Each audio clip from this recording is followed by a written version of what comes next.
Okay, good morning, ladies and gentlemen. Jöregets. So, welcome, first of all, to the 4th Danube Institute, the Heritage Foundation Geopolitical Summit. So over the next 2 days, we have a very tight schedule. We have 6 panels, we have 3 keynotes, and we have 1 small roundtable later this afternoon. And the theme, of course, of today's conference and tomorrow's events too, of course, is whose new world order? That is the organizing theme of the 6 panels, the 3 keynotes, and the discussion. And as I've said, we have a very tight schedule of the next 2 days, and I'll be acting as the MC. My name is Callum Nicholson. I'm Director of Research here at the Danube Institute. And also I'm going to be assisted by Krzysztof Veres, who will be helping me MC. And our job is really to keep time, to make sure we get to the schedule on time. So to begin, though, we have very short welcoming remarks from, first of all, Dr. Dezső Tamás, who is the president of the Batthyány Lajos Foundation, and also from James Carafano, who is senior counselor to the president of the Heritage Foundation. And then we'll have an opening keynote address by Balázs Orbán, who's the chief political advisor to the Prime Minister of Hungary. So to begin, Dr. Dezső.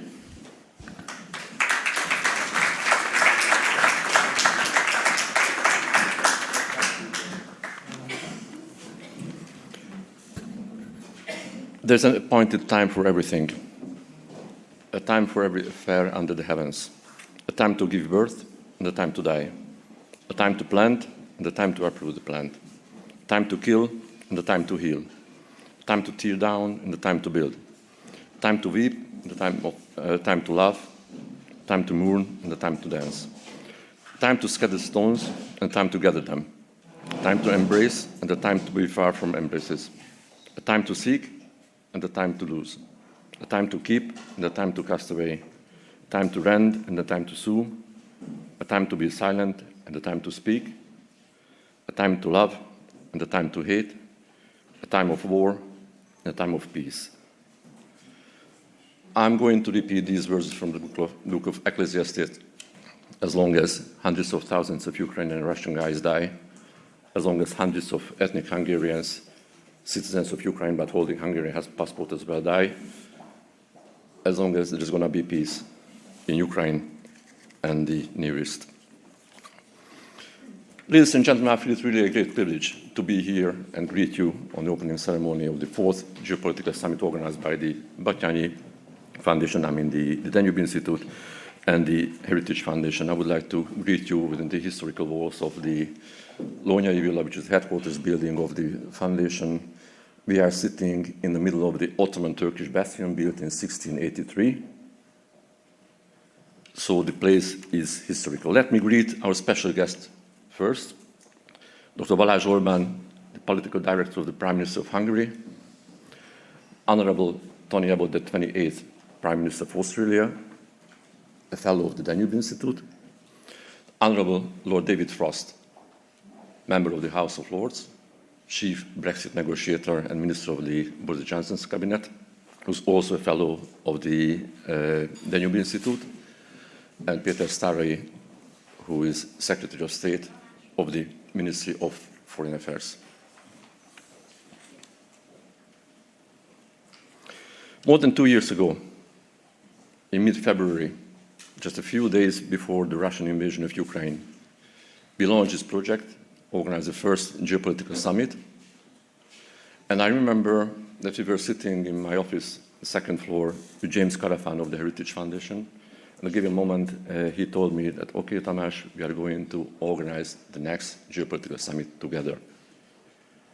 In cooperation between the Danube Institute and the Heritage Foundation. I would like to greet James Carafano especially. Without his help, we couldn't be here. I think this cooperation is fruitful enough, and if this story is a success story, I should say half of the credits go to the Heritage Foundation, especially our friend, to James Carafano.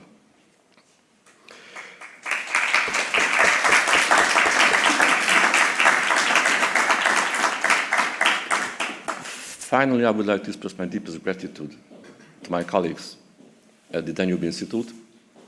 First of all, John O'Sullivan, Melissa O'Sullivan, István Kis, Callum Nicholson, Kristóf Veres, and other guys on behalf Logan West and Carlos Roa on behalf of the Danube Institute. They invested a lot of energy and work into this project and made me possible to stand here and talk to you. And finally, I would like to express my deepest gratitude to our former minister, our former director of research, the late David Martin Jones. I would like to dedicate this conference to the memory of David. May God rest his soul in peace.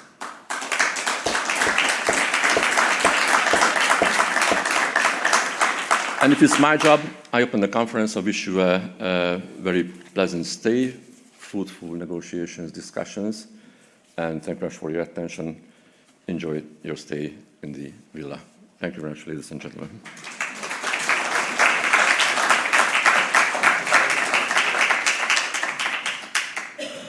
Well, who knew I'd make 4 years old? So excited. I just want to say I want to acknowledge and thank John and Militia for their vision in starting this forum. As I go all over the world and witnessing really, I think, a resurgence of global conservatism, there's three things that where conservatives are successful that I have in common in the trilogy. One is it is about dialogue and consensus building, not driving a particular orthodoxy. That there is one way, there is one view, that the magic of conservatism is we believe in creating human flourishing, and we believe that the best way to achieve that is to get together and argue and debate it out to figure out what are the best answers. The other is it's about issues, not narrative. You wouldn't know that, particularly watching the American election, but what has made conservatism thrive and be successful is people listen to the people in their country and they try to deliver on the issues that are important to them. And that's what really makes a difference. And the third thing is this notion of alternative instruments. It's almost everywhere you go where conservatism has been crushed or extinguished, it's because the left has dominated every instrument of the public space, whether it's the media or universities or whatever. And how conservatives, I think, have risen back is they've created their own space, whether it's in social media or in events like this. And why I love this particular event is it epitomizes all three of those things. And that's why many people come to Budapest, because this is what they crave: the opportunity to debate and dialogue, the opportunity to talk about issues, not just blah blah, and the opportunity to have your space to talk about the issues that you want to talk about. So I just really want to commend the Danube Institute for their innovation, for their courage, and for their drive and energy to do something that's now 4 years, which really demonstrates that it's still here because people want and need this. So thank you guys, and thank everybody for participating.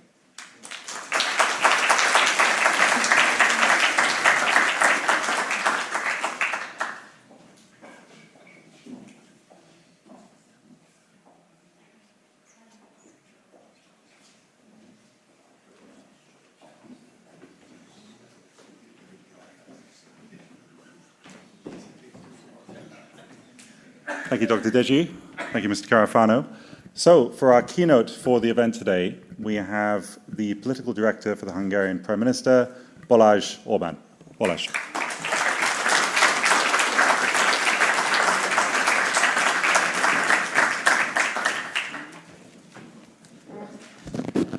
Good morning, ladies and gentlemen, dear friends. It's a great privilege to have you here in Budapest. So welcome, all of you. I'm very pleased that you have come and that so many of you are participating in this wonderful joint geopolitical conference of Danube Institute and Heritage Foundation. For us, it's also great to see that more and more intellectual characters, serious intellectual characters and serious intellectual calibers are being hosted by Hungarian people, Hungarian institutions in the Hungarian capital.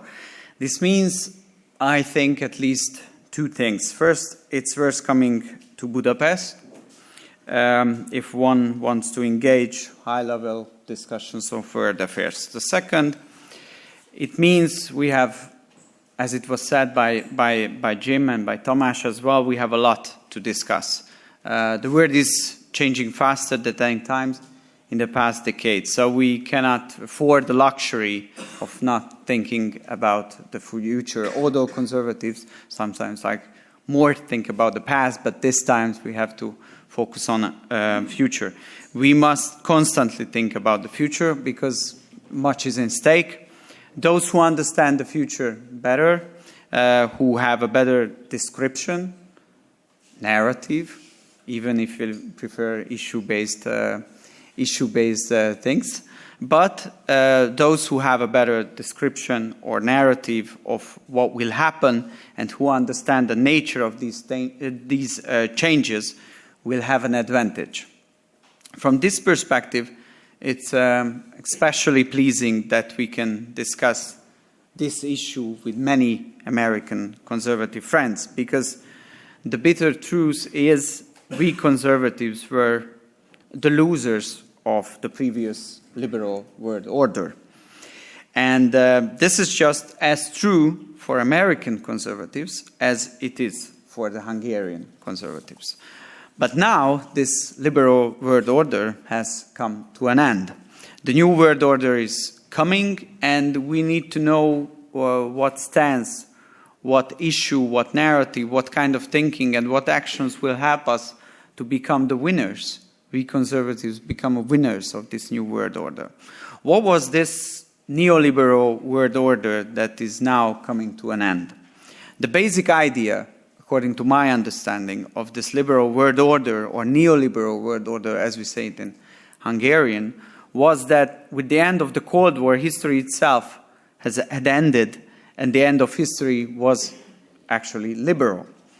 This was written by most liberal theorists, political theorists at the time, but the idea became truly well known through the name of Francis Fukuyama. Beyond the well-known claim about the end of history, it's worth examining what this liberal end of history really meant. Essentially, it meant that in exchange for economic support, liberals expected the non-Western world to adopt Western liberal principles. And they used the old Bretton Woods institutions as the framework to facilitate this. In short, this is what we call Washington Consensus. In return for money and access to Western free trade system, a Western-style liberal world would be built, and in the end, the whole world would embrace Western liberal values. But this plan also has another consequence or aspect within the Western world itself. At first, they didn't say it outright, but what this end of history narrative also meant was that there wasn't really a place for conservatives in this world. The values that are dear to us, God, nation, family, community, and the way of life we love, could all be really thrown away.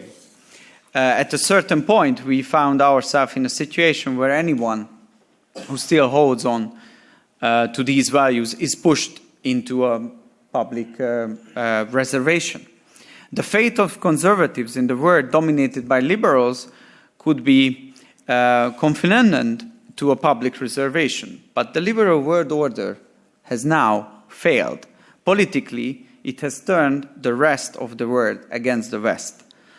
Since the rest of the world did not want to adopt liberal values and saw it as a condescending that the liberals expected this from them. In terms of economic policy, it has strengthened the challengers of the West. Primarily because even though the challengers had access to Western free trade system, they did not adapt their own production methods to free market principles in a way liberals wanted to. And socially, it has created a tension within the Western world that are undermining the very conditions for coexistence, public safety, and trust. After all, it is fundamentally conservative values that are capable of creating true social cohesion.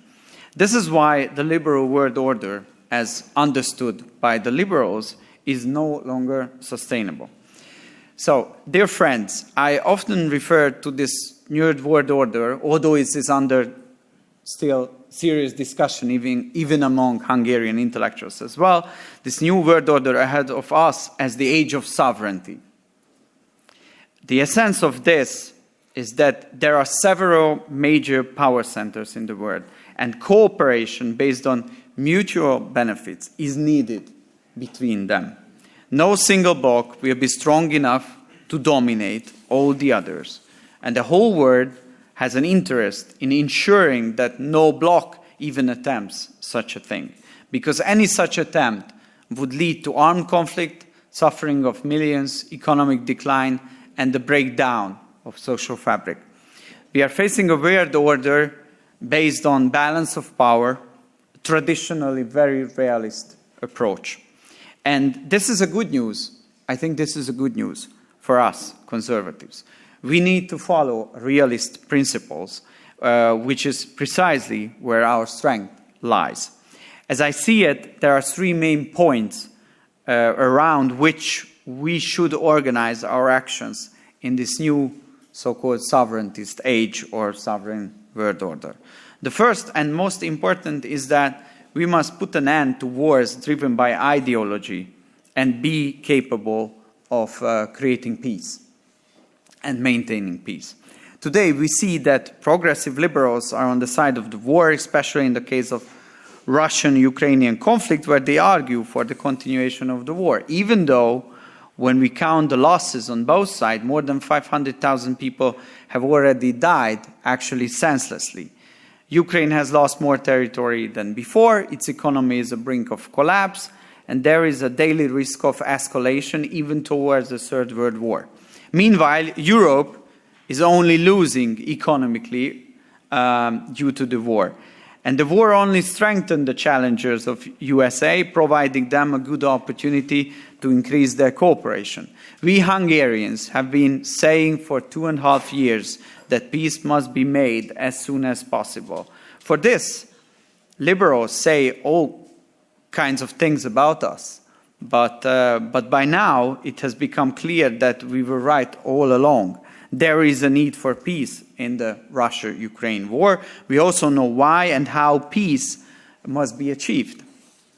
According to the relevant, even scientific literature, if an interstate conflict lasts longer than a year, there is a high chance it will turn into a decade-long war.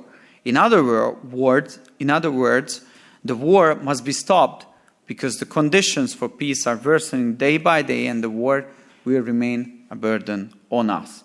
We also know the path that leads to peace. The first step towards peace is ceasefire. Looking at successful peace processes, we see that they usually include at least 3 ceasefires, according to scientific literature. In fact, 30% of our conflicts after the World War II ended with ceasefire, 16% only with peace agreement, and only 21% ended with a victory on one side.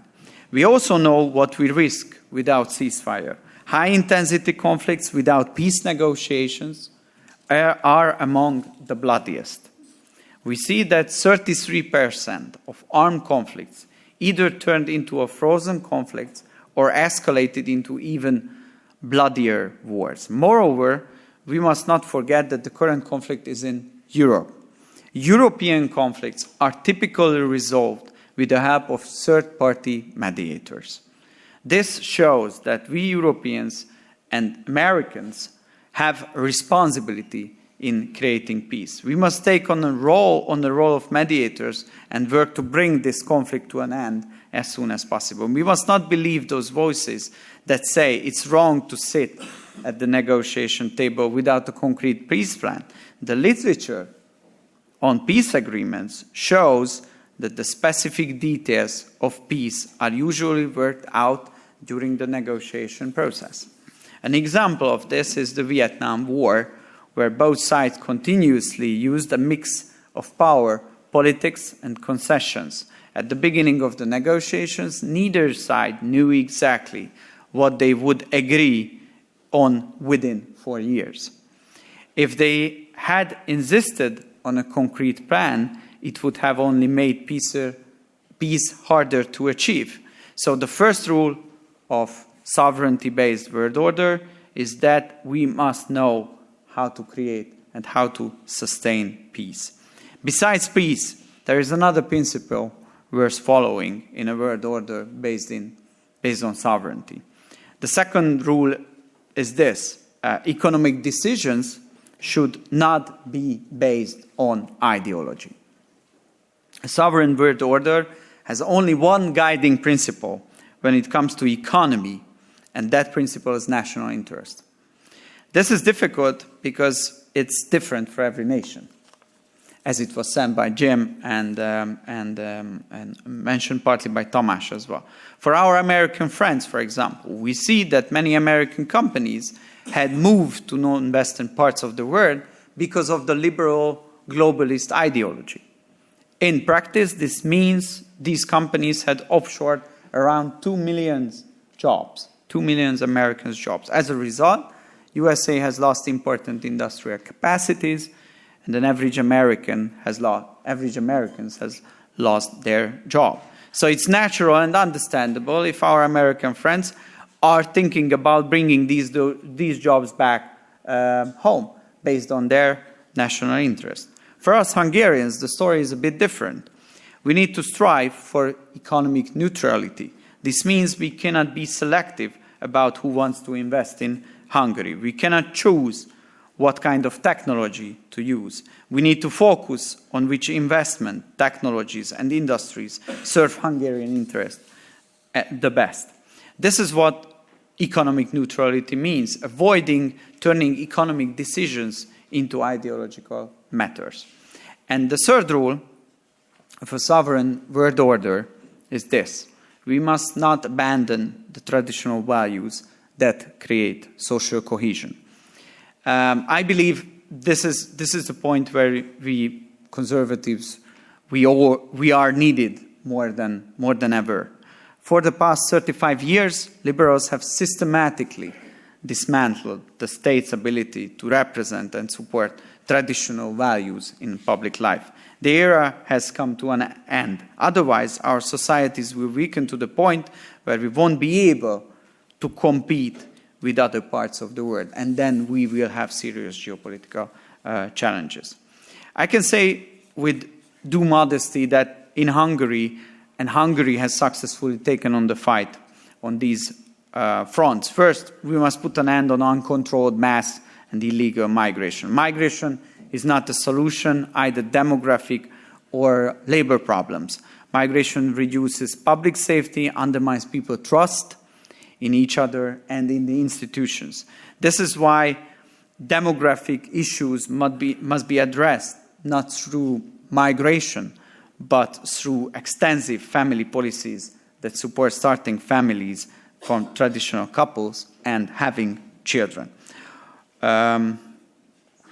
Although this idea costs us more than 2 billion euros, we have secured Hungarian southern borders and stopped 1 million illegal migrants. At the same time, we are spending 4 and 5, sometimes 6% of our GDP, the Hungarian GDP, a year on family policies. So it costs a lot of money, but it has an added value. In the same times, we are fined, penalized by the liberal European Court, 2 million euros because of our border control, and additional 1 million euro per day,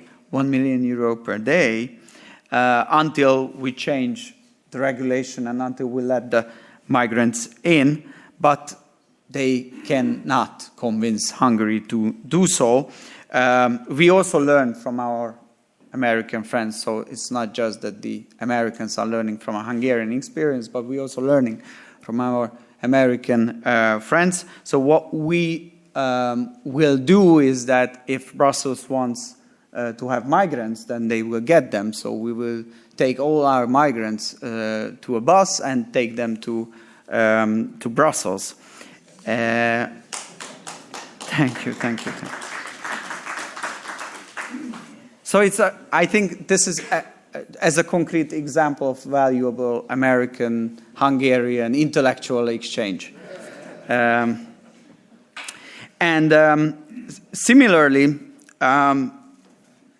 obviously you will hear a lot about this issue later. I don't want to go into the details, but similarly, we must not allow gender ideology to infiltrate state institutions and our children's school. Gender ideology does only one thing: it turns the next generation against the previous one.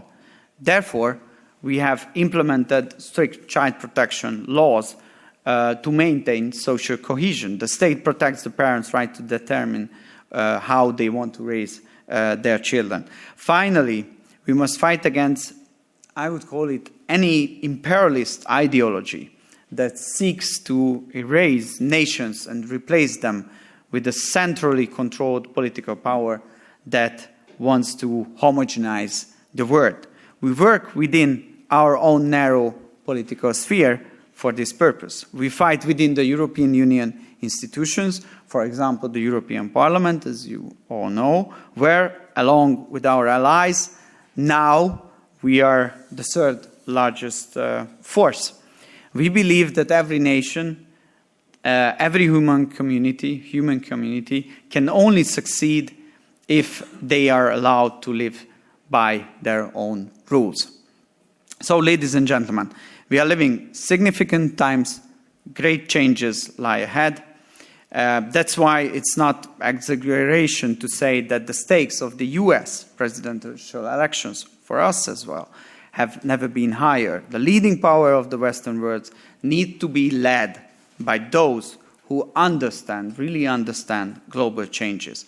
This is not simply about the future success of Hungary or United States. This is about successful future of the Western civilization as a whole. In Hungary, what we see and what we believe is that Donald Trump and G.D. Vance would be such leaders.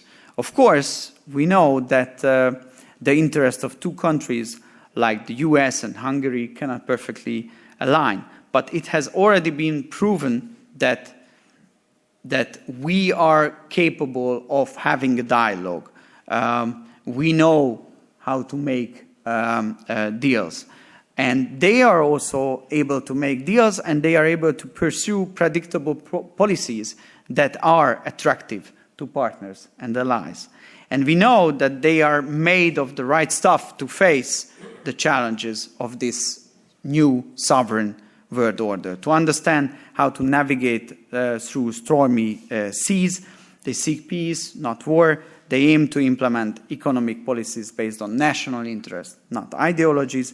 And they know what God and country truly means, or as we Hungarians say, God, nation, and family. So, thank you very much for all of you to coming, and wish you a very successful conference. Thank you very much for having me.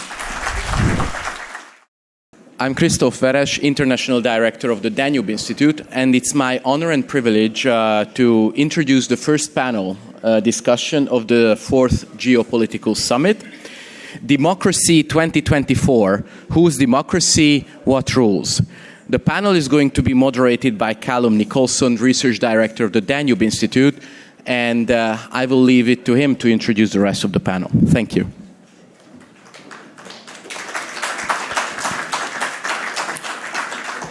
Well, hello again. So as I said before, my name is Callum Nicholson. I'm Director of Research here at the Danube Institute. So our first panel today is on, as Christoph said, Democracy 2024, Whose Democracy, What Rules? And obviously, as we all know, this year has been quite a notable one in the history of democracy. Apparently more people voted this year than in any other year, and the results were sometimes surprising and occasionally shocking. So in the panel today, we have an esteemed lineup, and I'll come to the keynote speaker at the end, but in terms of other speakers, who will each speak for about 5 minutes each, we have István Kish, who's Executive Director of the Danube Institute.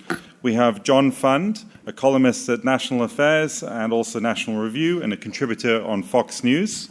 We have Henry Olsen, a Senior Fellow at the Ethics and Public Policy Center and the host of Beyond the Polls podcast, and Professor Ryszard Legutko, a former member of the European Parliament. But to begin, we have from the UK the Honourable Lord David Frost, a member of the House of Lords, a former diplomat, and a minister and Brexit negotiator. And he's going to begin with a 15-20-minute talk just to set things off. Then the other panelists will offer their contributions from the podium, and then we'll have a discussion among the group and perhaps some questions from the audience. So, Lord Frost.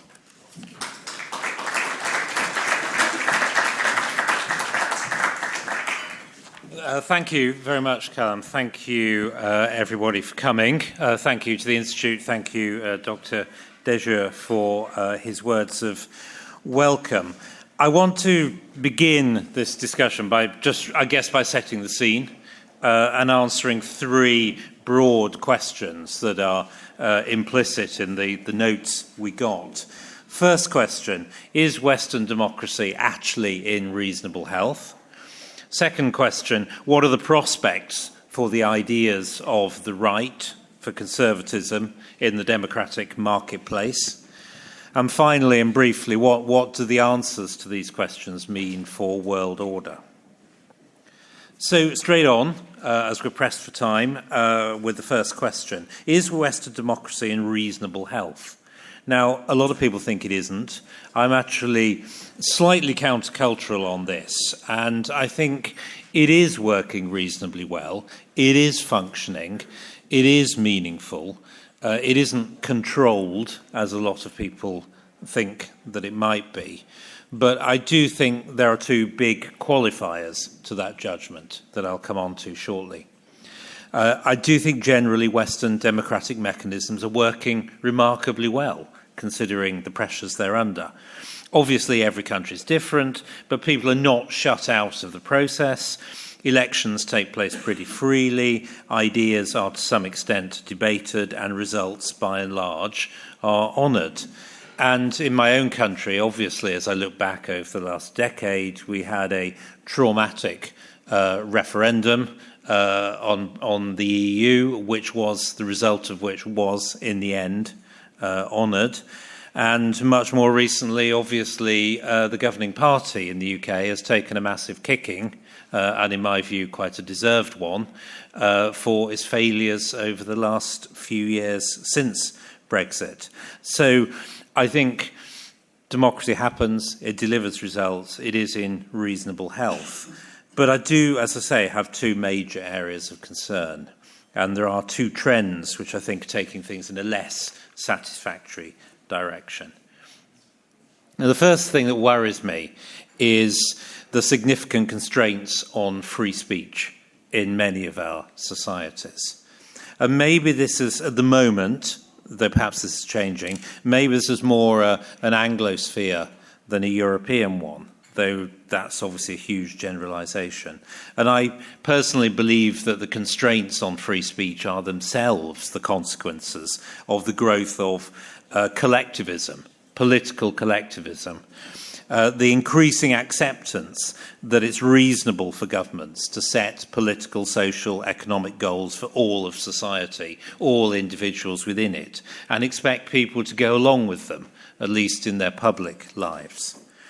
And this phenomenon's got a lot of causes, going back a few years. The general growth of government in our societies, the post-2008 bailouts that made many people feel the government would always be there for you. The net zero controls on lifestyles, the impact, obviously, of pandemic controls, mass immigration requiring the creation of a public ideology of diversity to try and manage the consequences. All of these things are leading towards what I call political collectivism. And what worries me the most is that many of us have, I think, forgotten that in living memory, society didn't used to be like that. It wasn't necessary to pay obeisance to state ideologies, to make progress in life. And I see the constraints on free speech that we are beginning to live through and have recently increased quite a bit in the UK. I see these constraints as a consequence of this broader development, the need to avoid too disruptive dissent in the democratic discussion, and the need to impose some difficulties on individuals who just won't go along with this. And this is all becoming normalised, along with the belief in misinformation, disinformation, and so on. And obviously the result of this in the long run is that we're not going to be able to test ideas in democratic discussion as we have done in the past, and it will undermine democratic debate and democracy. So that's my first concern. The second area of concern is to do with the ability to produce real political change via elections. We have elections, the results are honoured, but what happens as a result? And I think this is a problem more for the European Union than the Anglosphere, perhaps. And I often make myself unpopular in the UK amongst opponents of our exit from the EU when I point out that the EU, or perhaps the EU system more accurately, isn't a full democracy, because it hits at the self-image of those who support the EU. But the truth is, the system isn't fully democratic. In every member state, here in Hungary and elsewhere, you can have elections, you can have a discussion about policy, but you can't change everything as a result of those elections. So many things are handled at European level, and so many very fundamental things.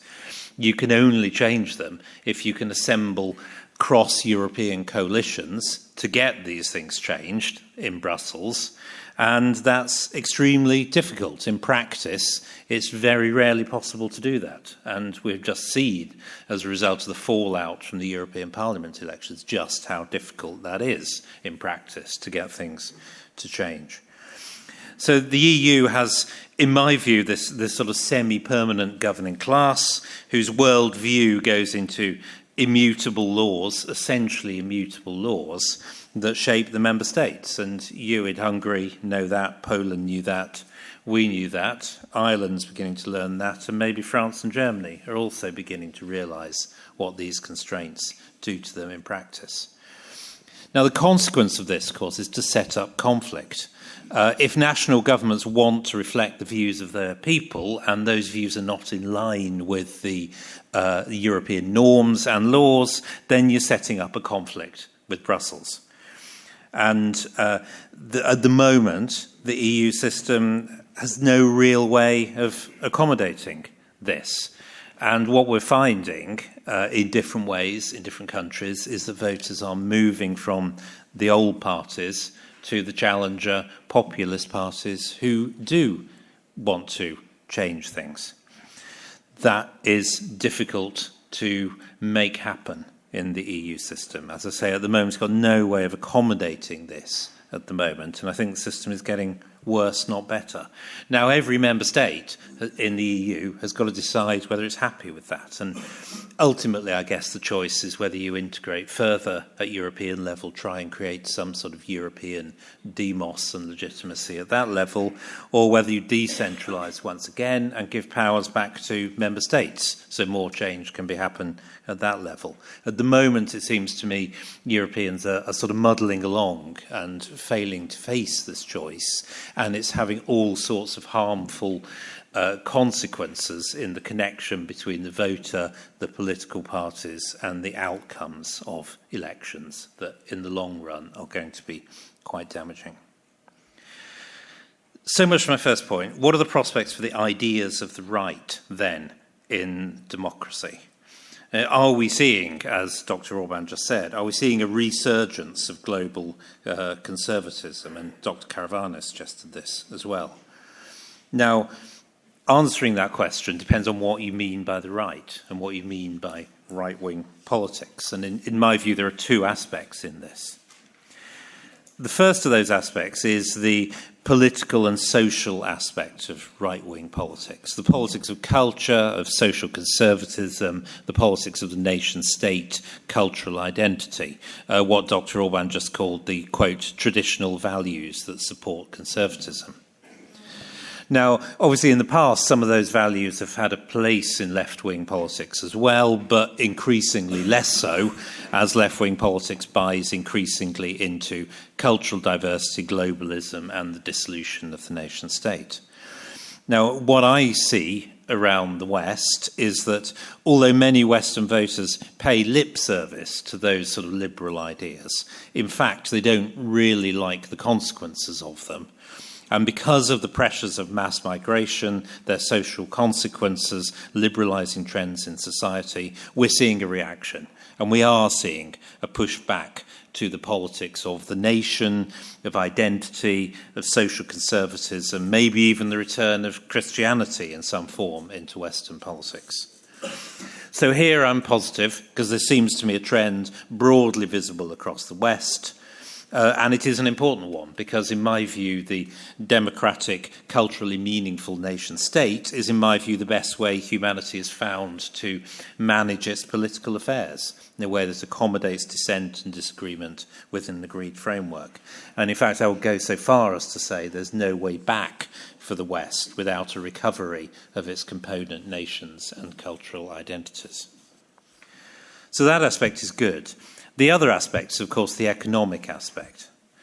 Now, here I personally speak as a strong proponent of free market ideas, low taxation, government spending, deregulation, getting economic power out of the state and into the hands of firms and of individuals. Now, certainly such an economy has its problems and unsatisfactory outcomes, but in my view, they're much less damaging than when you allow significant economic power into the hands of the state and the decisions taken by politicians. Now, here I'm worried, or more worried perhaps. I'm worried partly because our electorates generally seem deeply unsympathetic to such ideas nowadays. Maybe not surprisingly, because nobody's bothered explaining them for decades. But also partly because I'm not sure everybody in conservative politics and on the right really wants them. Now, occasionally, obviously, somebody like Milei in Argentina breaks through the discourse and pushes a genuinely liberal free market agenda, but he seems quite isolated in this. And certainly the populist, to use the unsatisfactory term, the populist parties across Europe generally, not always, but generally, they don't have a particularly free market approach to economics. An outfit like the RN in France seems highly social democrat or maybe even socialist in its economic approach. And even within my own party, the Conservative Party in Britain, there's a strong wing that prefers a so-called active state, government-led industrial policy, living with a relatively high tax model for society. And this seems to me social democracy, not conservatism. And I personally feel uncomfortable going along with it. And the reason I feel uncomfortable is that everything we know about modern society is that free markets, economic freedom, a smaller state, all produce economic growth and progress in a way that other systems simply don't. And that's especially true for advanced economies like ours, which live by invention and experimentation. And I think our failure to keep believing in these economic values and to live by them is one of the major reasons why growth across the West is weakening. And of course, ultimately, this will undermine our wealth and power in the world. And indeed, in my view, it already is. So I don't myself see a contradiction between, on the one hand, building up our nations politically, culturally, socially, and on the other, freeing up our economies so as to restore economic growth. And indeed, it seems to me this is the only mix that can actually succeed in the long run. So in this area, I'm both positive and negative, encouraged and discouraged. Overall, I'm positive because I see restoring the nation state as the priority, because without it, obviously, you can't do anything else effectively. Indeed, I was led to reflect on this listening to an interview on the radio in London this weekend, which was a debate about energy policy, and a derisive Remainer, so a proponent of somebody who believes we should have stayed in the EU, a derisive Remainer said to a supporter of Brexit, and I quote, he said, "You can't heat your home with your sovereignty." And in a way, of course, you can. Sovereignty gives a nation the power to change its policies. The nation can change its energy policies to make it cheaper and more abundant. And without that sovereignty, you're in others' hands. You can debate, but you can't change. So sovereignty, the nation, the cultural identity, the economic, the democratic institutions that give it meaning and weight is still the prior condition. As I said, there is a trend in this direction. It's why I'm cautiously positive. But it must be said, even amidst that positivity, there's a very long way to go before we're back to where we were in the 80s and 90s as regards the broader acceptability of conservative ideas in our politics. And it must also be said that our opponents are formidable ones. And I think we are at the beginning of another generational struggle. To finish briefly, what does this mean for world order? I mean, the honest truth is we can't know. Most predictions about the world turn out to be wrong. There are simply too many unexpected events. There's always a tendency to extrapolate from current events. Maybe we will see the world coalesce into US-led and China-led blocs, and maybe we won't. We can't be confident that the world will develop during the next US presidential term in ways we thought it would. And to a very large extent, we have to be ready to respond to events. But as I look at the way Western countries have responded to the events of the last decade or so, I see something a bit odd happening. On the one hand, we're undoubtedly weaker than we were 30 years ago. In the US, it's extremely troubling that for the first time ever over the last decade, powerful currents of opinion have been driving the country in the wrong direction, strongly leftwards from many political forces, economically, socially and culturally. And in Europe, as I noted, political and economic developments are driving the EU onto a dead-end road, leaves the EU more like, and you will know this here in Hungary, more like the Austro-Hungarian Empire, of the 21st century, less than the sum of its parts, and more of a problem than an asset to its friends and its allies. Yet at the same time, amidst this weakness, all our foreign policy prescriptions still seem set by the unipolar moment of the 1990s and all the expeditionary wars that followed. The belief we can still make the world bend to our view if we put enough effort in. We're doing things like dismantling our energy systems while our geopolitical rivals are doing no such thing. The Ukraine war has exposed the weakness of our collective industrial debate. And in my view, many Western policymakers have a naive and unrealistic view of the power of a supposedly Western-led multilateral system to solve world problems, coupled with the tendency to see the existential shadow of the Munich Agreement in every single foreign policy problem. Now, in short, we're showing a mix of weakness and of hubris, and historically that's a deadly combination for countries and groups of countries that have it. For confrontation on that basis often simply reveals underlying weakness. And since historical analogies are in fashion, I can't help thinking of Napoleon III's rush to war with Bismarck's Prussia in 1870. All observers believe that France was much stronger than Prussia in 1870. Yet it turned out that Napoleon, the Sphinx of the Élysée, had been played, and he found his armies defeated and the country dismantled in short order. Now, I do believe that Western values are economically and morally better than those of our opponents, but that fact doesn't exempt us from looking at the world as it is and looking in a realist way at the power of the main players. It seems to me that the urgent task before Western democracy is to recover our strength, culturally, morally, economically, politically, to bring our ambitions in line with our actual power, and meanwhile to look in a clear-sighted way at the emerging global reality and avoid needless confrontation and friction if we possibly can. Now, maybe that's not going to happen. Maybe it's not possible. Maybe we will continue to behave as if we were global hegemons, while many of our societies are riven by social conflict and economic decline. And certainly if the left remain in power in leading Western nations, that's all too likely.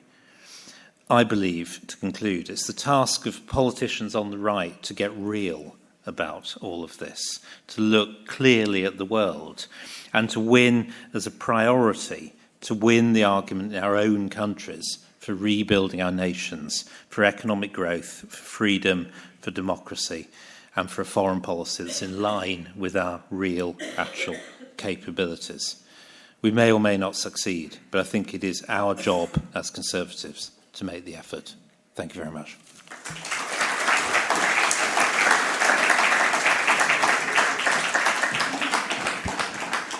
Thank you, Lord Forrest. So moving on very quickly, our next speaker is Professor Ryszard Legutko, former member of the European Parliament. Professor Legutko. You're welcome to come here or there, as per here's better.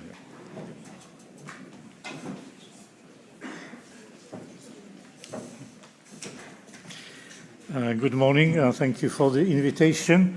I will first I will limit myself to Europe, and I will make 3 points.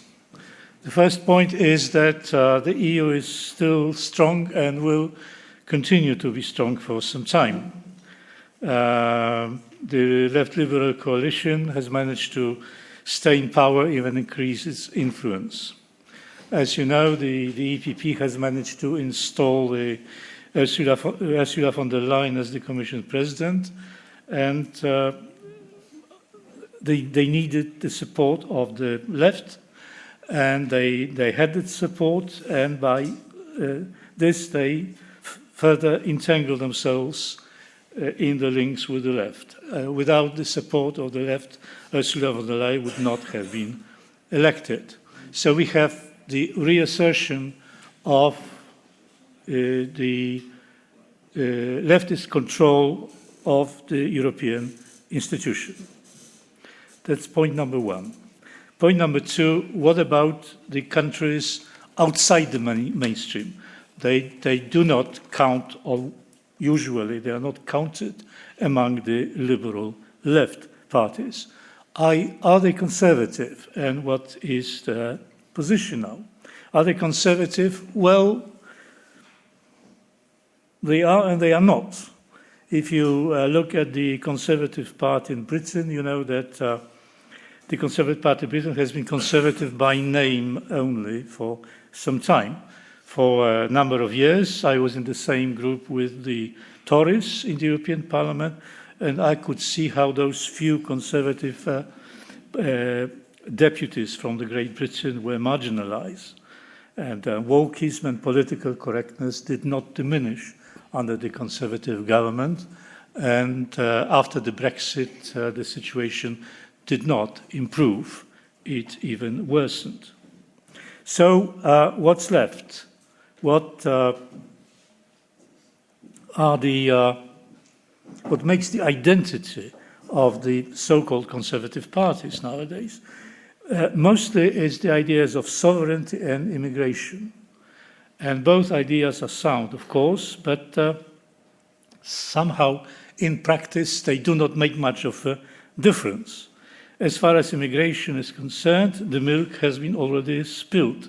The situation can become worse, and probably it will become worse, but it is very unlikely that it will become better. But the most,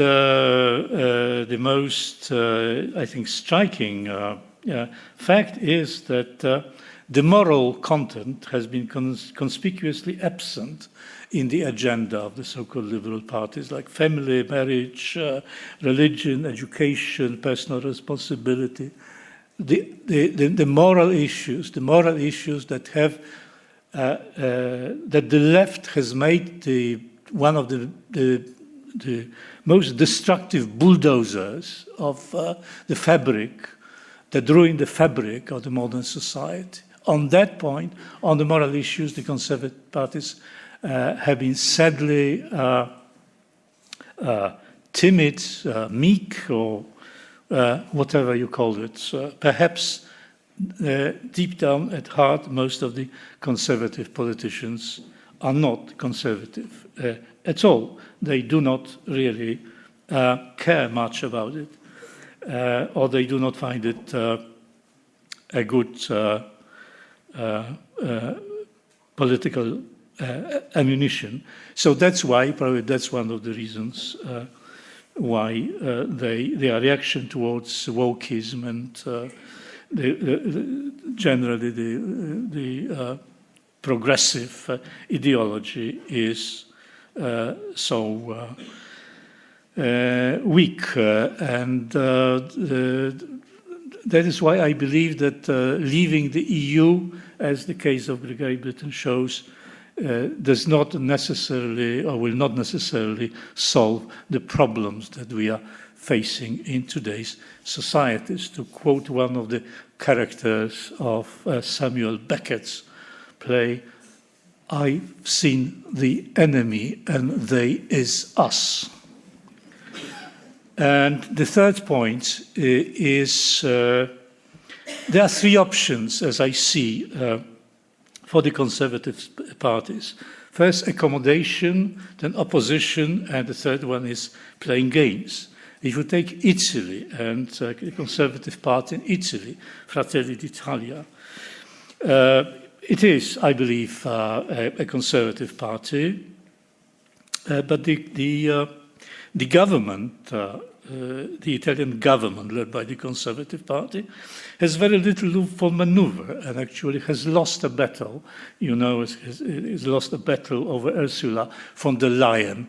They hoped they would have some leverage to influence the policy of the European Commission. Well, it didn't work. They were defeated. Giorgia Meloni was defeated. So what remains, I think, is playing games, not opposition, but playing games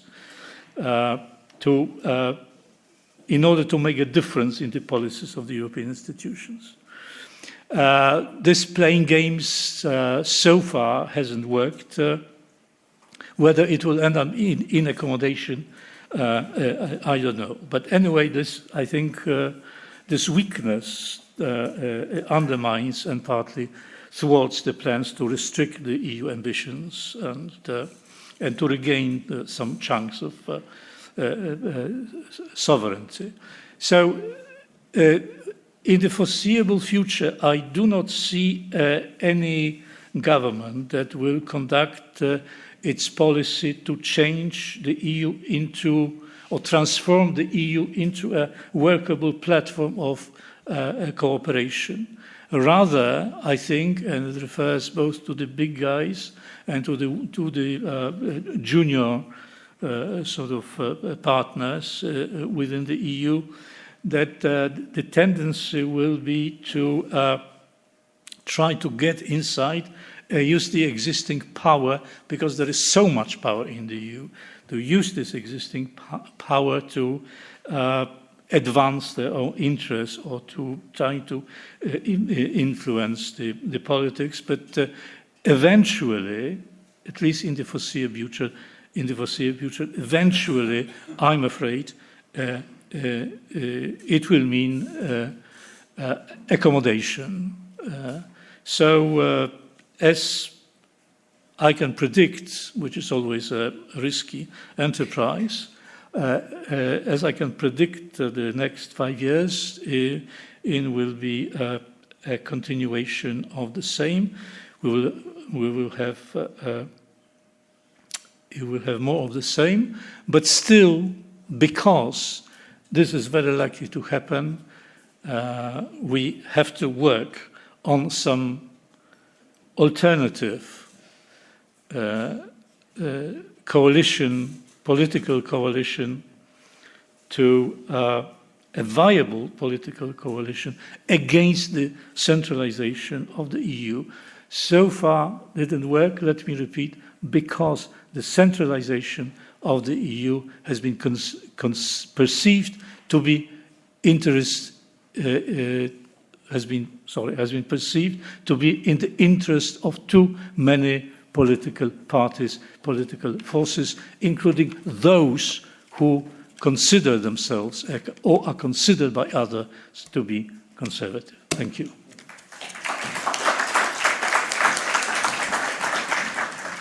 Thank you, Professor Legutko. So our next speaker is Henry Olsen. Thank you.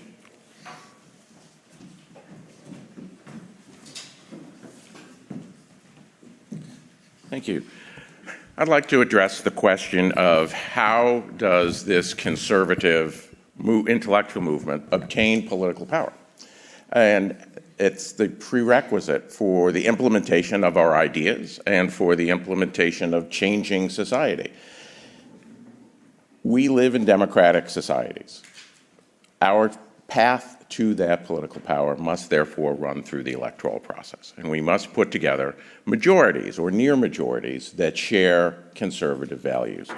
And what I think the trends are clear is that throughout the developed West, there is a path to that, but it must represent a path that is both conservative in social senses and national in its orientation, while also embracing the sort of dynamism and economic growth that comes with what is often called economic liberalism.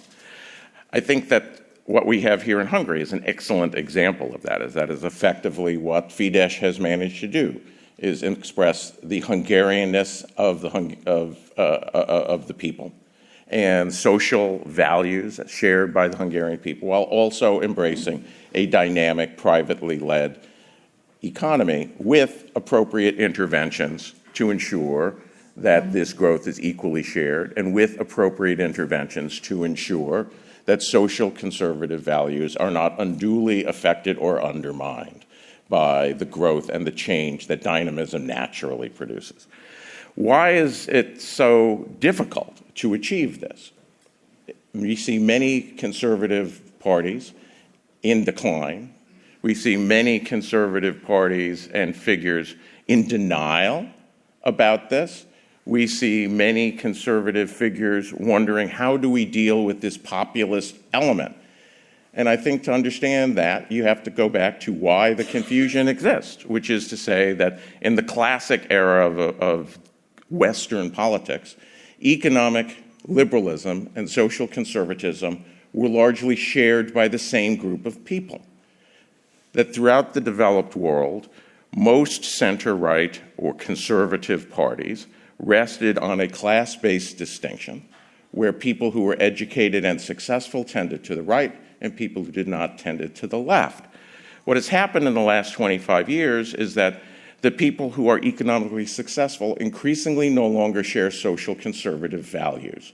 And we see this everywhere, that places where people are educated, people are economically well off, inclined towards social centrism, inclined towards social liberalism. And this has meant two things. One is the existing conservative party seeing the inability to combine a majority with their old values have a decision to make. They must either move with their voters to the social left, or they must attract new voters who share the broad values that they have. Most conservative parties initially choose the former. This is David Cameron's path in Britain.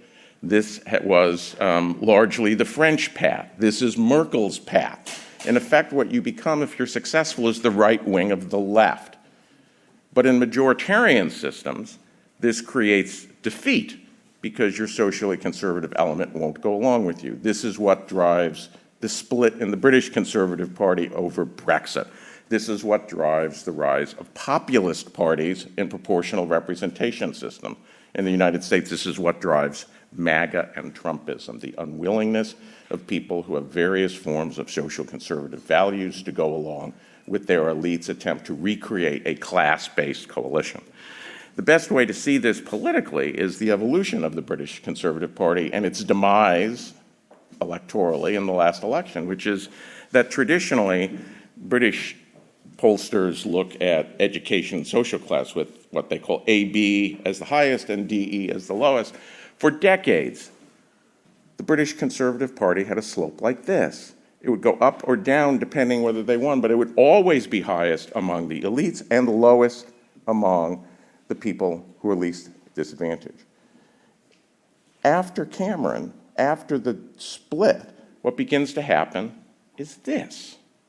The support goes down with the elites, but much up among the working class, such that when they win their majority in 2019, for the first and hitherto now only time, support was higher in the lower classes. What this means, though, is that you're embracing voters of the old left. And what they want is protection, redistribution, social conservatism, and economic growth.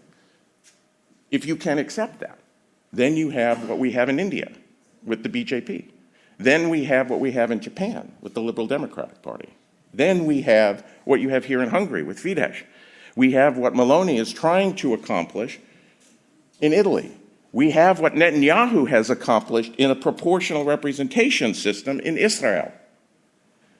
Market growth and social conservatism, neither held as ideologies to the exclusion of the other. So the question is, what do we want? If you want the old class-based order, you will become the right wing of the left. If you want to have the old balance restored in the new circumstances, you will embrace more intervention in the economy than you might ideally want. But you will have the old order of economic dynamism and social conservatism and nationalism restored. And there is a majority for this in virtually every country in the West.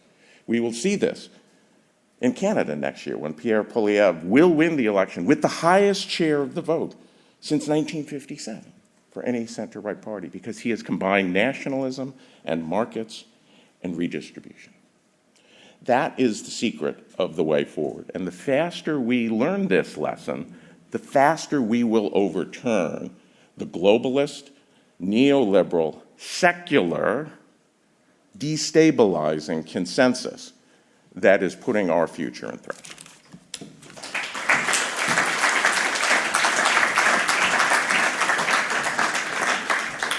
Thank you, Henry. Our next speaker is John Fund.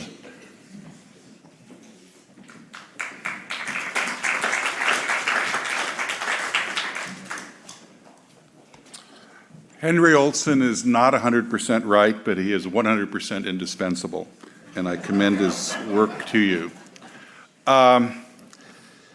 Very brief time, so I'm going to give a lot of bullet points, abandon a lot of my supporting evidence.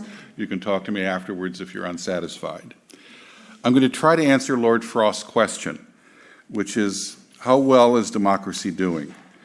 Well, in the United States, not so well. Think about this. Our general election campaign began around mid-July with the Republican convention and the replacement of Joe Biden with Kamala Harris.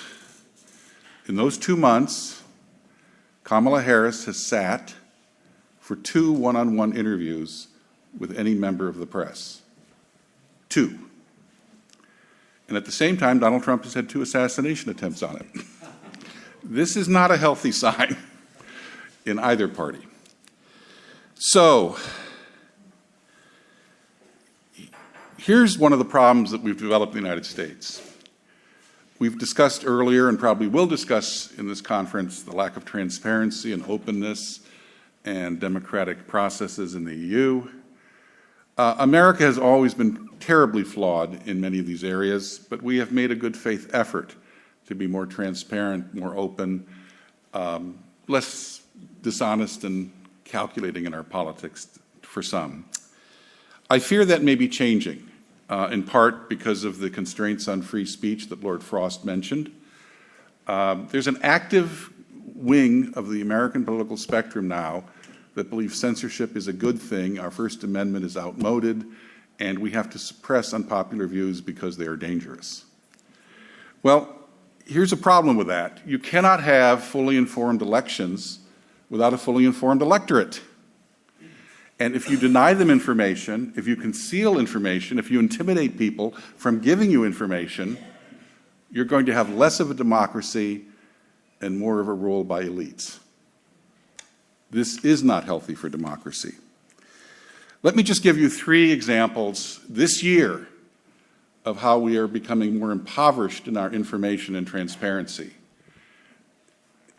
No one that I know of quite fully realizes what we've happened this year. Joe Biden was clearly unfit to be president. Everyone in Washington knew it. Everyone in the Democratic Party knew it. The press corps knew it, although they wouldn't report it.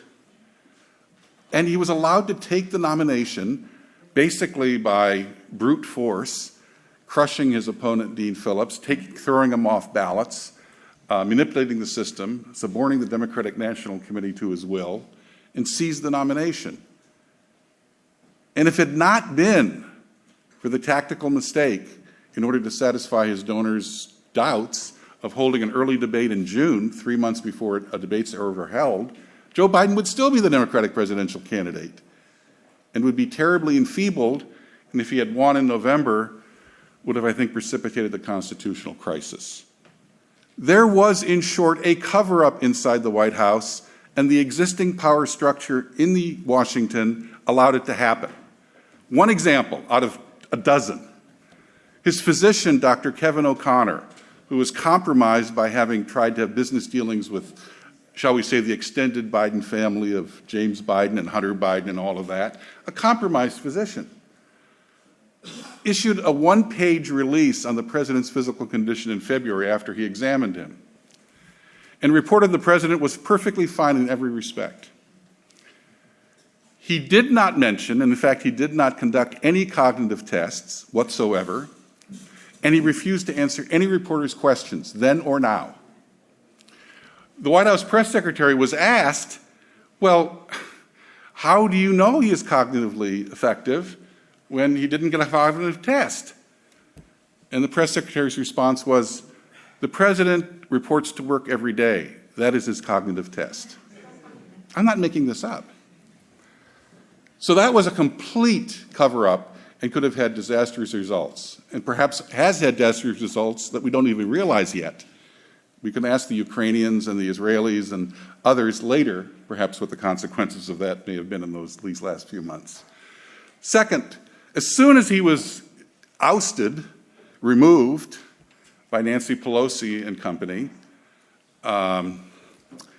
Kamala Harris came in. She avoided the primary process, avoided answering questions, avoided the heat of political battle, and in a sprint of about 65 days, she is going to try to march into the White House.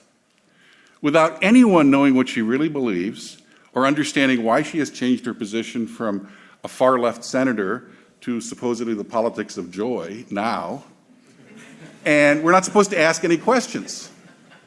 In fact, reporters are actually excusing her, saying it's smart politically for her not to answer any questions. This is a curious position of people in the news media who supposedly want information to take. Let me tell you how bad it is. 2 days before the debate, the New Republic, which is a publication that supports Kamala Harris, was looking through her new economic proposals. Her policy pages on her website were blank for 60 days before the debate. 60 days. There were no policy proposals on our website. There was just joy. Well, finally, on Sunday night, they put up the policy proposals. And an editor at the New Republic, who supports her, noticed something curious. The language sounded familiar. So there are algorithms now that will do this for you. She discovered that large chunks of her policies were taken word for word from the Biden campaign website. Now, her only path to winning is to convince people she represents change, because as Henry knows, 2/3 of the American people think the country's on the wrong track. Well, how can she be change if she's reprinting, plagiarizing Joe Biden's campaign website? I suspect you've not heard of this. Another example of information not being transmitted to voters. Then we get to the fact that we're probably not going to have her give another one-on-one interview if she can get away with it. There's probably not going to be another debate. Partly her choice and partly Donald Trump's choice, who's decided he doesn't want another debate. This is not a Democratic campaign in action. This is an attempted coup in action. This is astonishing.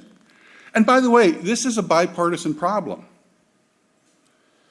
Look, I've known Donald Trump for 38 years, and I know a lot of people who are close to Donald Trump.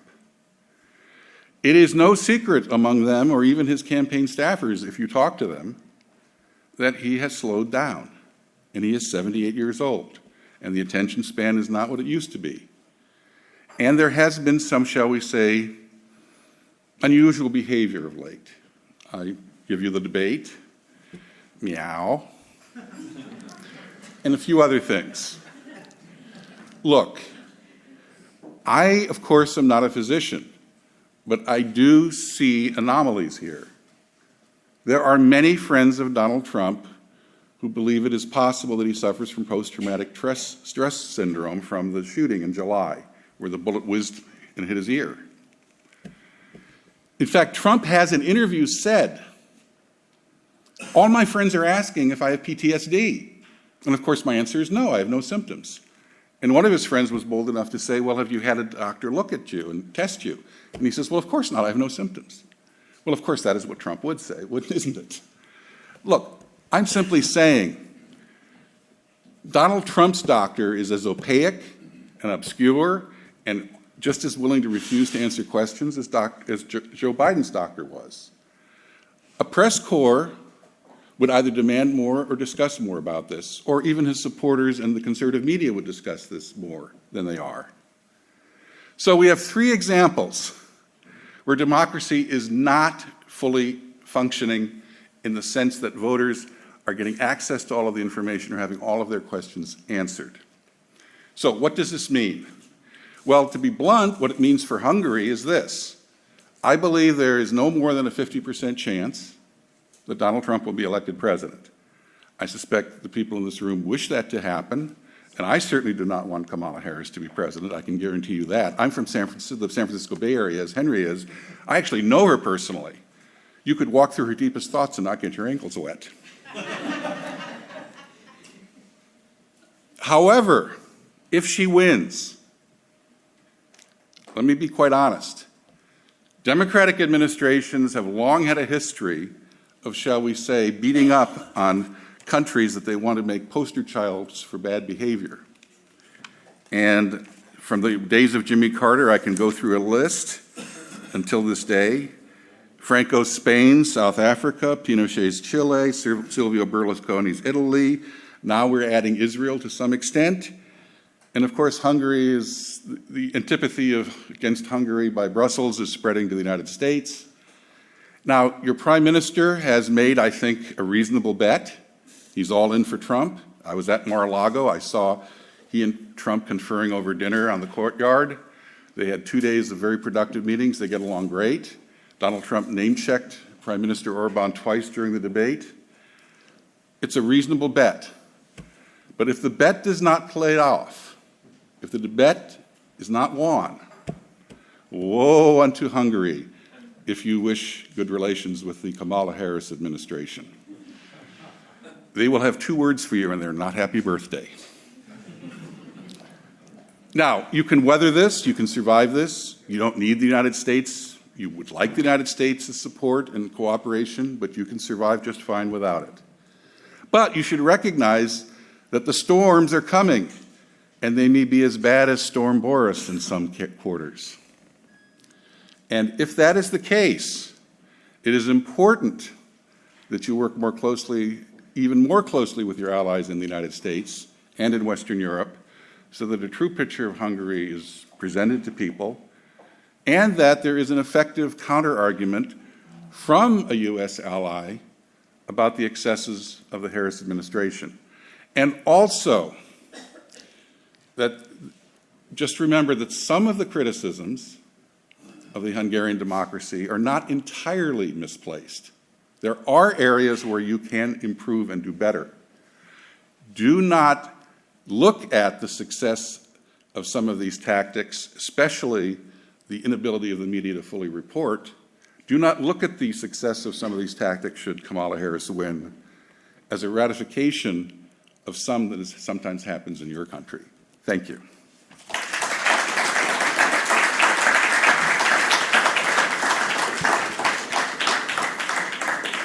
Thank you, John. And our last speaker is István Kiss. István.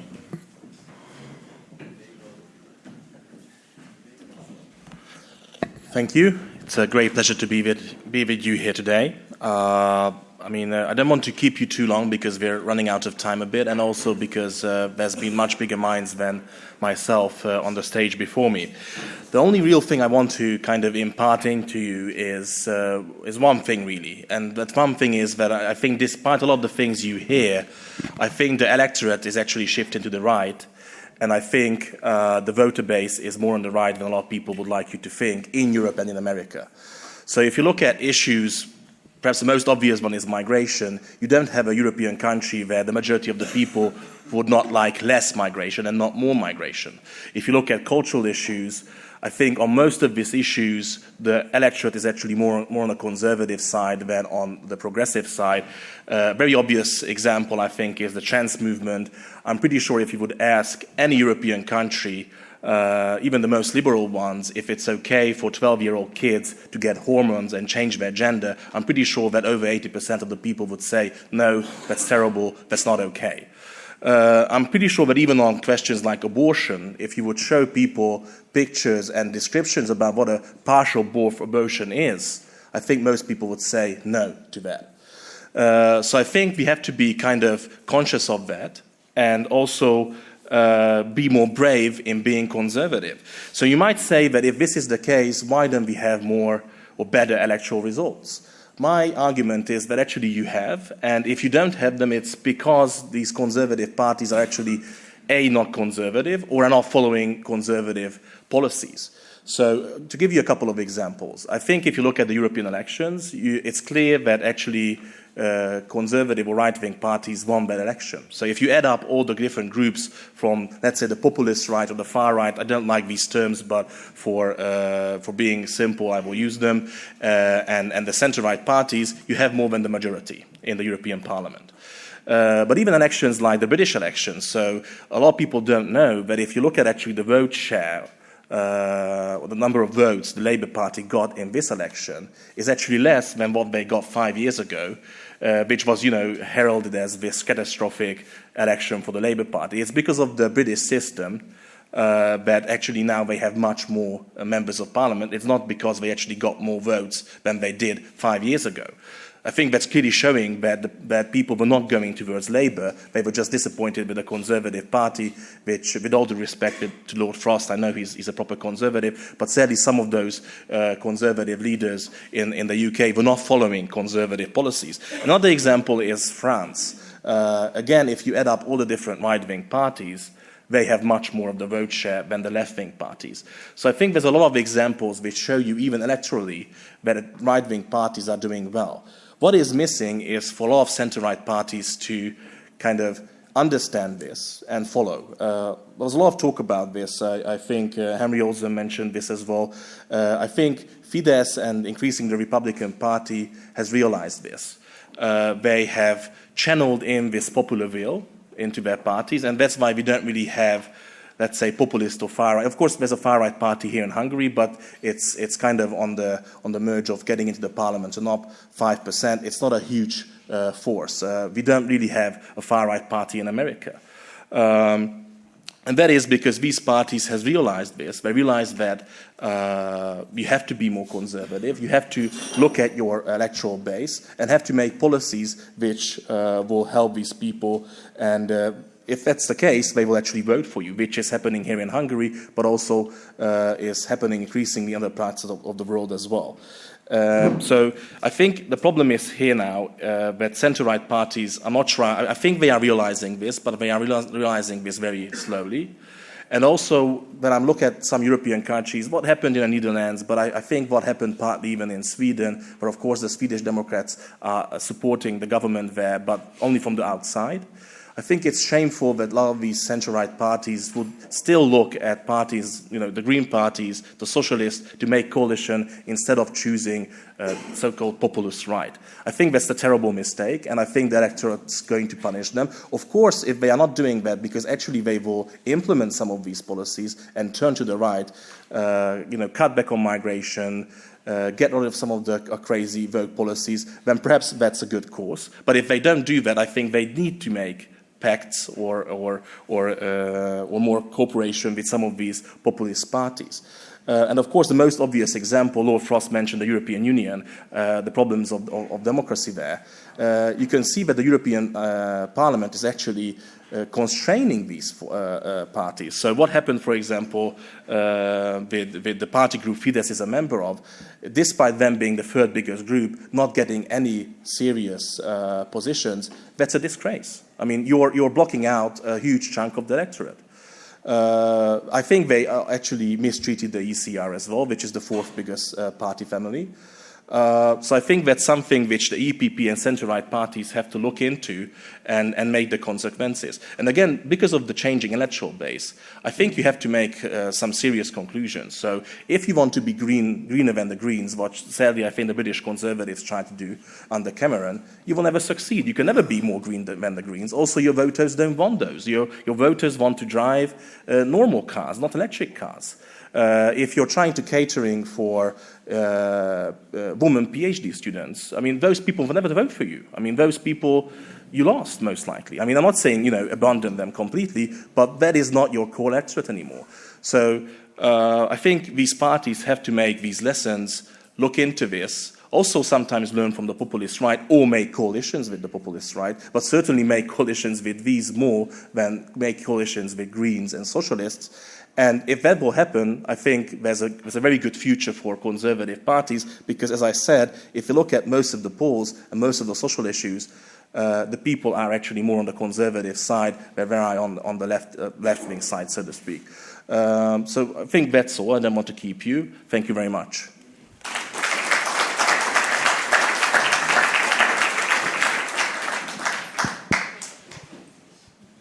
There we go. Great. Fantastic. Well, thank you to all the panelists for your comments. We have about 12 minutes, and I'm going to have to end this sharp at 11 so we can go to coffee break and move on with the program directly. But I have one question for the panel before we hand it over to the audience. We've heard about elections, free speech, and so on. But one thing I'm curious about is your views on the rule of law in relation to democracy, and particularly what is the conservative view on this? We know for a long time at an individual level, people have tended to be turning to the courts quite a lot. We also look at the EU. Obviously, it's a legal regime that often countries have to defer to. But also we're seeing the rise of what's known as lawfare, where people are using the law against their opponents. So 3 levels here. We're seeing the law encroaching on politics in a way people like Jonathan Sumption have criticized quite a lot in the UK. I'm wondering if any of you have any brief comments on the status of the law in democracy today and its implications, particularly from a conservative angle. If we keep the answers brief, then we can move on to any questions from the audience. I can only speak to the United States. It is shameful and it is deplorable. And I have many friends on the left. I'm a reporter. I need to maintain relations with them to try to understand what's truly happening. And a significant number of them are appalled at what is happening because they're lawyers with ethics. But they, like on issues of LGBTQ and transgender, the nihilists, the Jacobins of the left have intimidated them into silence. I think one of the biggest problems we have is the French revolutionaries of our time have intimidated saner and wiser and more ethical voices into silence. And so long as that happened, the center, not only the center cannot hold, but the democracy cannot hold with this lawfare. Thank you. Any other comments? In the United States and in other places, there's a tension between a constitutional order with rights and the expression and the creation of law by people through elections. And the more we tend towards a regime of rights as interpreted by a judiciary, the less we become a democracy, because the more things are taken out of politics by unaccountable people who tend to share a particular minority worldview that they advance into orthodoxy through force. And that's something that we need to be aware of. There's a huge tension between that, and that means the relationship between European nations and the European Court of Human Rights, or in the United States, the question of judicial review and the Constitution, are political issues that we need to spend more time on, because without challenging that, there's a powerful institution controlled by our secularist adversaries who can, under the name of the rule of law, subvert the rule of law. Thank you. István? Thank you. Well, I think of the first one, freedom of speech. I think we have to fight for that. So that's a cornerstone.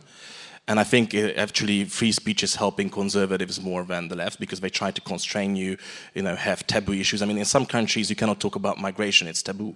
If you talk about it, you're ultimately basically a fascist.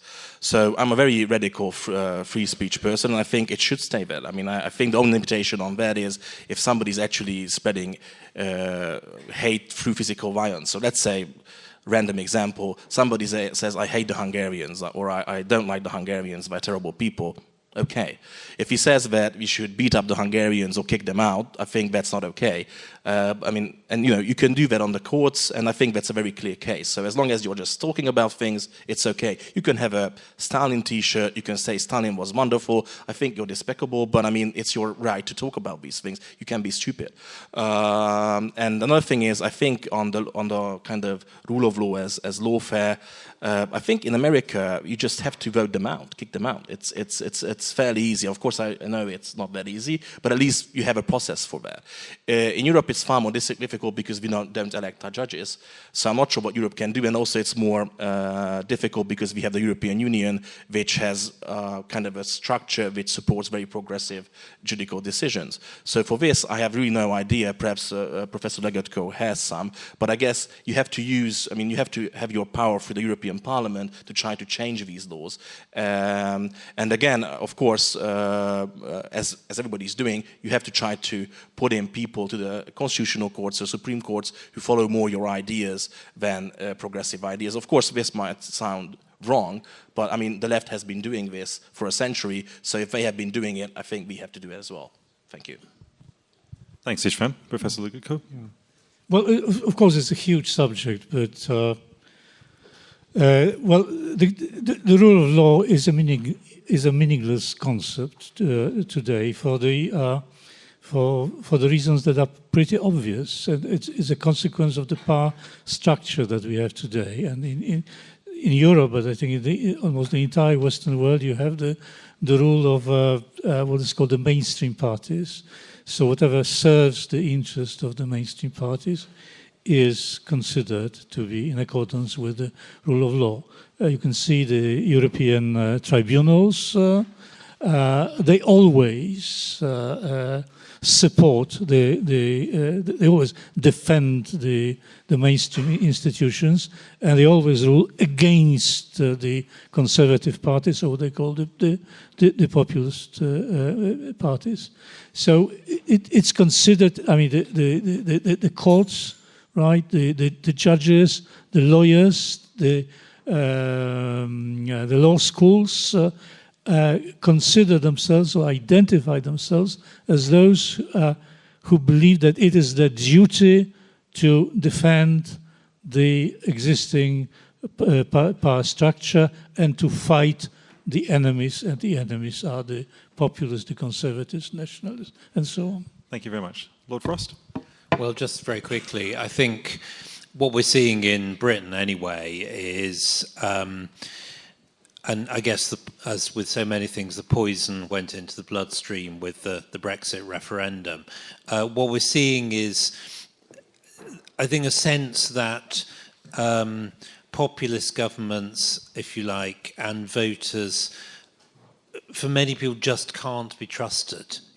And therefore they need to be hemmed in by the other institutions of the state, whether it's the courts, whether it's the civil service, quite often in Britain, whatever.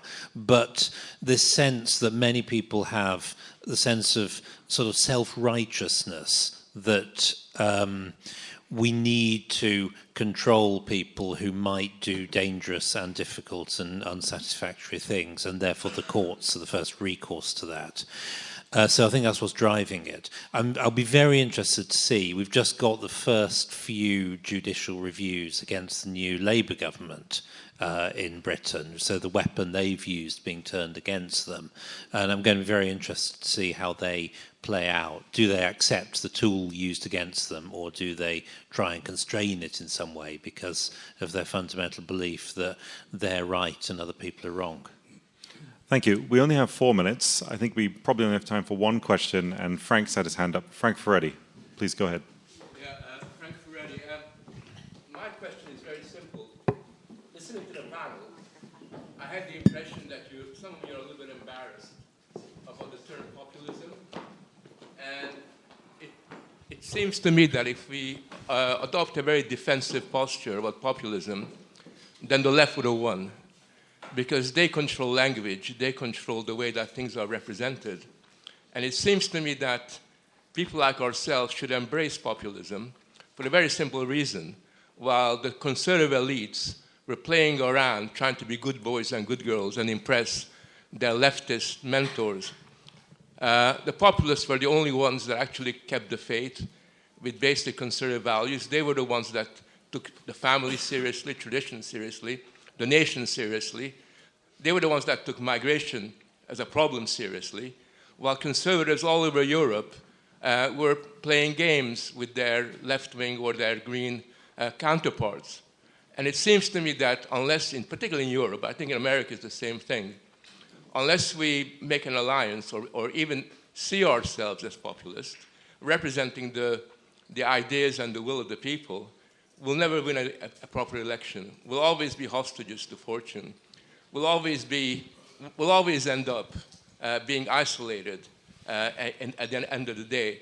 And I think our job is to embrace populism and do what we can to educate it so we can give it a bit of intellectual depth so that the confusions that prevail within everyday life are countered by people like ourselves. And myself, maybe I'm the only person in this room, I've drawn the conclusion that in the 21st century, in this particular election cycle, I would probably call myself a populist, quite confidently, in a way that's in your face.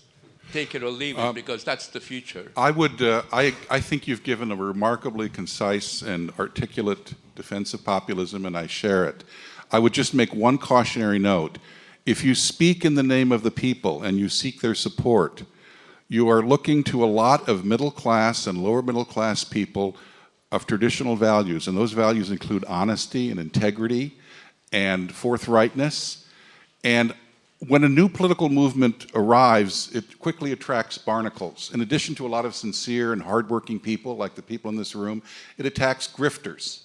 And I have to tell you, one of the obstacles you have in securing populist victories are, in some countries and in some circumstances, and certainly in the United States, there are too many grifters in our movement, and we have to help police that, and we have to make sure that we clean our nest before the liberal elite media does it for us.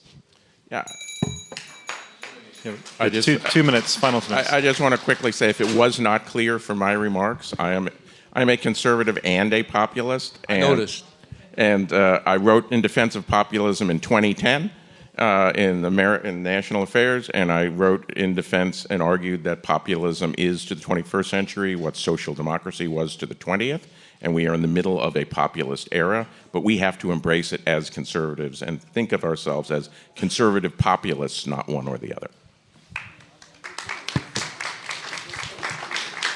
Well, I was going to make the same point, really. There are populists of the left, and they're quite strong.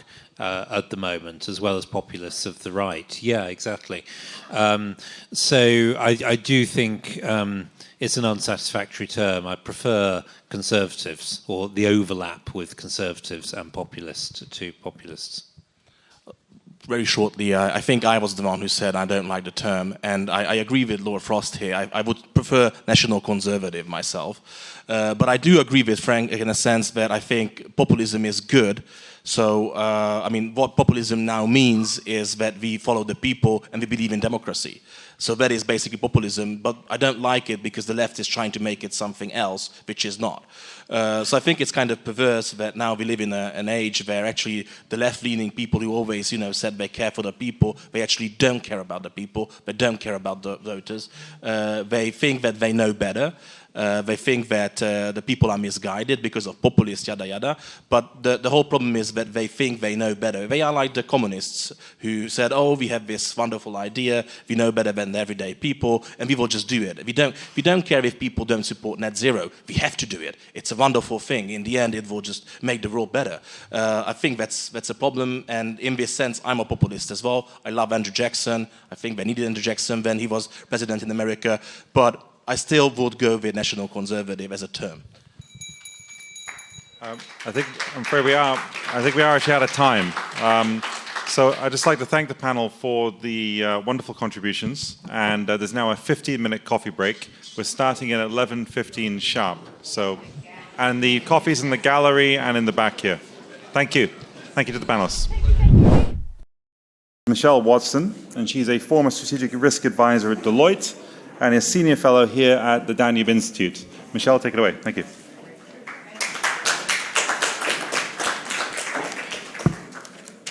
Thank you, Callum.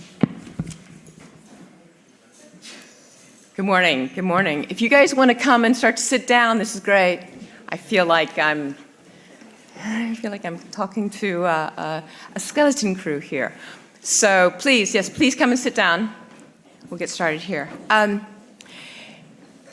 First of all, I want to say I am so honored to moderate this public-private partnership panel today. This is a topic that's very near and dear to my heart. And just to talk a little bit about what the public-private partnership is, I want to just say, in the world of geopolitical and geoeconomic realities, public-private partnership is a topic of growing importance, influence, and sometimes, yes, concerns. I actually want to introduce my panel, but I want to wait until people start to come in here. So I'm just going to say a few more things about public-private partnership.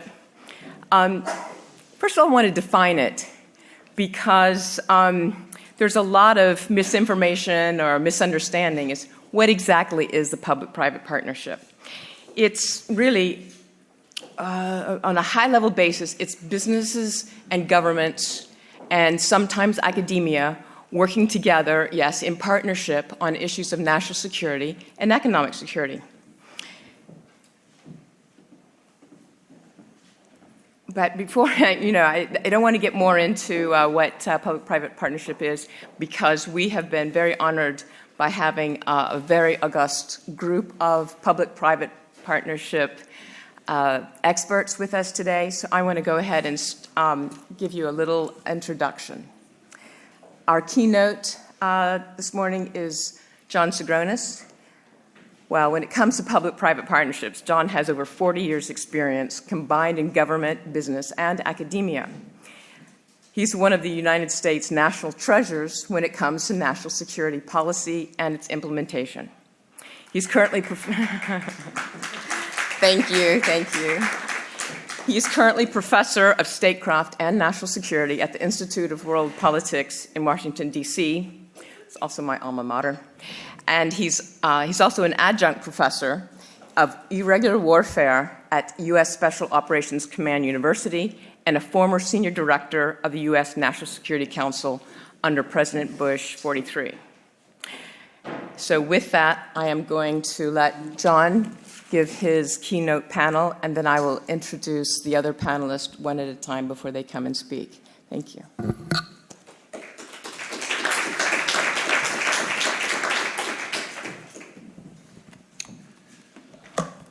Thanks, Michelle. Thank you, Melissa, and John, if you were here, for your invitation to participate in this 4th Annual Geopolitical Summit.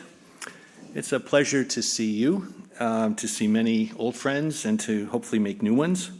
I must say that I'm honored to be associated with you, with the Danube Institute and the Heritage Foundation, your partner. Jim Carafano, a good friend of mine, at this event. This is quite the venue, I think you would all agree. As I commented last year, we gather again to a place that would make a fantastic set for a James Bond movie. One that's so iconically British, polished, intelligent, worldly, as Melissa and John are, and István. This is a venue where we hear all members of Spectre report to John and Melissa and István, and I promise you, Melissa, next year I'll report to you as M at MI6. In a way, I am indeed here to report to you on the question posed, where does power lie? With the state or with corporations? However, I will stray just a bit, as you might have guessed, and hope you won't electrocute me when I return to my seat a la Auric Goldfinger when he was discussing Operation Grand Slam. I will not be as strident as I was last year in my remarks, though I still maintain my distaste for the Chinese regime. I'm going to be talking about a completely different topic. The title of this panel, Corporate Power in the State, Debating Public-Private Partnerships, reveals a perspective that I believe misunderstands the nature of something I would like to address, and that is corporate statecraft. I recognize there are sensitivities, especially among Europeans, to this term, and how it can be confused with a number of other similar terms, but nonetheless different. Corporatism, essentially policymaking via collective bargaining on the basis of common interests among different groups. It's a common feature of social democratic regimes. It's often confused with state capitalism, where the state or government bureaucracy directs economic activity, as in the case of China, for example. Crony capitalism, where individual business leaders and government officials benefit personally from their relationship to distort the free market, and this occurs in a number of places, I'm sure you can all appreciate. And then corporatocracy, where the economic, political, and legal system are controlled by corporate interests. And the best examples I can think of are the old British and Dutch East India companies.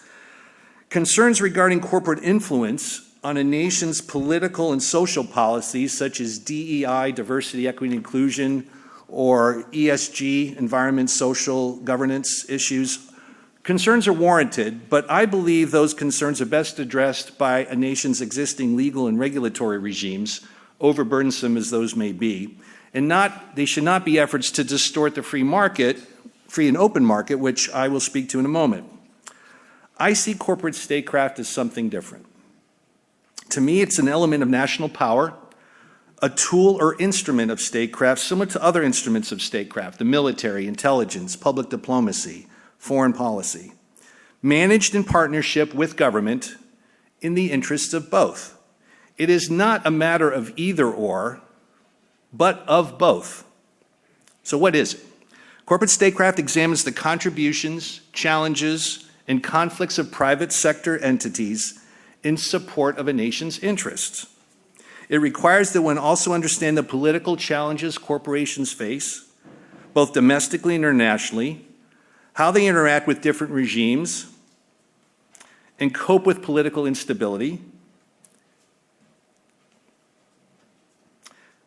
how they calculate risk and manage the challenge of profitability versus patriotism. Where I teach, we often use the term security or liberty versus security, and is there a trade-off? It is not a question of one or the other, but of both. And similarly in corporate statecraft, it's a question of corporations seeking profits while also serving patriotic interests of the countries in which they reside or where they're established. Corporate statecraft is also how they protect intellectual property and secure national security secrets from foreign intelligence efforts to collect them.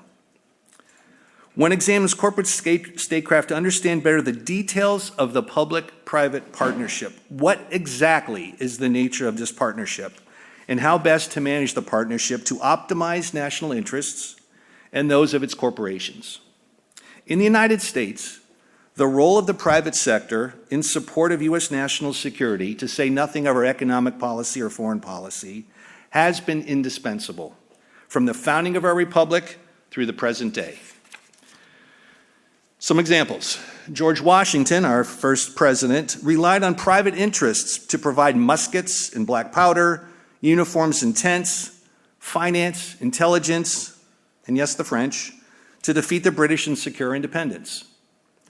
The U.S. Constitution recognizes the importance of what we now call the public-private partnership in Article 1, Section 8, that provides for privateers to augment our Navy through congressionally authorized letters of marque and reprisal. Incidentally, this seemingly antiquated clause was initially considered after 9/11 and the wake of major cyber penetrations as a legal means to augment our efforts against terrorist organizations and cyber adversaries. The question was asked, could we and should we, the Congress, issue modern letters of marque to unleash the private sector upon these new threats? We did not, but we did do something quite similar. We issued contracts for products and services to support the intelligence community and the military communities. These were contracts to contractors to companies. Now some examples. Colt and Remington manufactured weapons for the U.S. Army during the Civil War. DuPont, a world-renowned chemical company, procured plutonium for the Manhattan Project. Bechtel and ExxonMobil effectively support what we call Track 2 diplomacy, and many of their employees have served in our most senior government positions because of their worldly experience. Lockheed manufactured the SR-71 Blackbird, and Boeing now struggles with the Starliner. Google and Amazon inform us, Hormel and Pepsi feed us.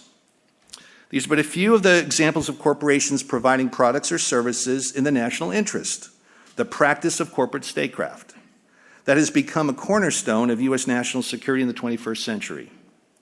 A robust private sector is a fundamental tenet of the American tradition and a critical component of our ability to exercise national power.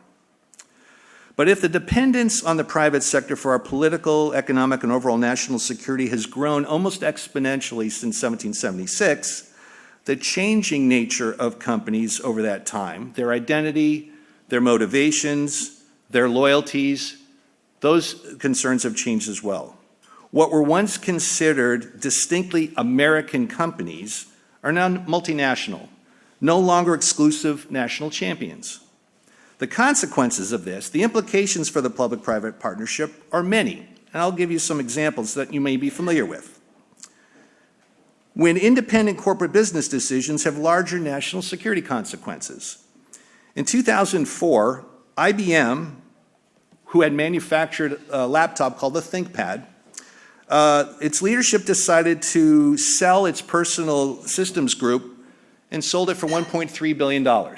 These were the fiduciary responsibilities of their board of directors to sell a part of the business that they felt was no longer profitable, and they would pursue business opportunities in data mining and link analysis and consulting services. They sold the ThinkPad business to Lenovo, which now makes laptops that later on the United States government, particularly U.S. military, wanted to procure in large numbers. And unsurprisingly, or perhaps surprisingly, discovered a number of anomalies in the production of those Lenovo laptops. So a U.S. company, an iconic blue chip company, no longer made the equipment that the U.S. military needed to procure. And what it did procure, the successor to the ThinkPad, the Lenovo laptop, had some national security implications. There are other examples when corporate support to the government is necessary, but vulnerabilities are introduced, such as the insider threat. Perhaps the best example of this is in 2013 when Edward Snowden, an employee of Booz Allen Hamilton, a government services contractor supporting the National Security Agency, stole more than 1.4 million documents, perhaps the most treasonous act by a single individual, inflicting the gravest damage to U.S. security ever. And I wrote here, parenthetically, he should be shot, and I would happily do so. Interesting aside here, Hollywood honored him, or honored a movie on his behalf because he was seen to be this wonderful whistleblower. But how did he get access to this, and what did he do with all this information that he accrued?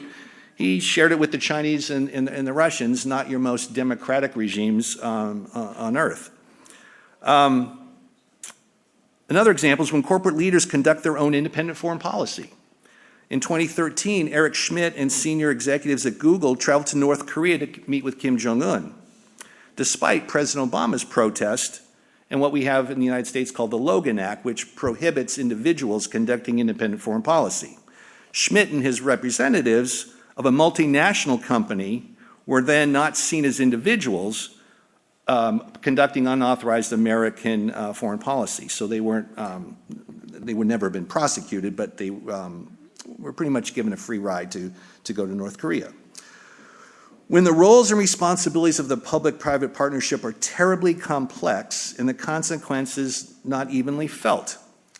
For me, one of the best examples of this is in 2014, when North Koreans hacked Sony Entertainment in California for its release of the terrible movie The Interview, which many of you may have recalled. The relationship among the U.S. intelligence community, government, law enforcement, and the private sector, in this case Sony, were terribly and remain terribly complex.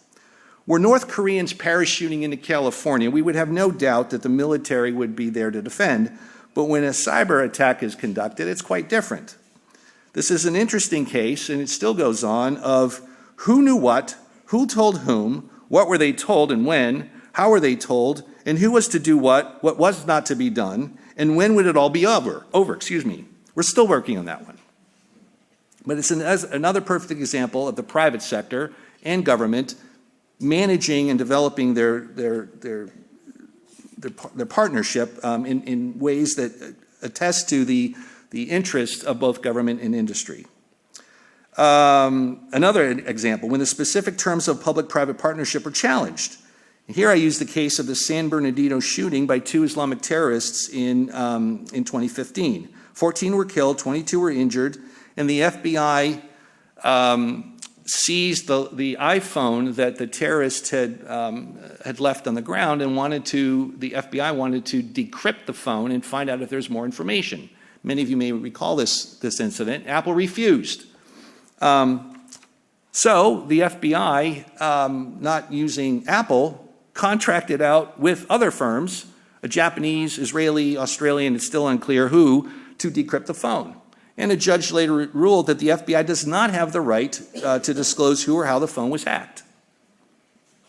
It is not compelled to identify those private corporations. When the private sector is either convinced or compelled to act in the national interest. COVID-19, or the Wuhan virus, and the biopharmaceutical magic of Pfizer and Moderna. How did those vaccines come to all of us, many of us?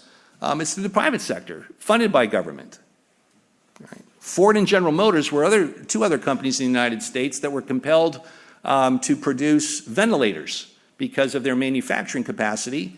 And through the Defense Production Act that was established in 1950, President Trump ordered these companies to produce not so much cars, but now ventilators for the needs of the public.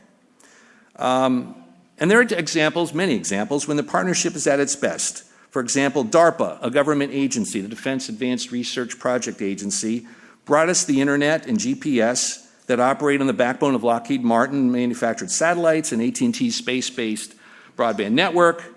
The U.S. space program brought us freeze-dried food, Tang, Thermarest, and now Amazon and Google are world leaders in artificial intelligence.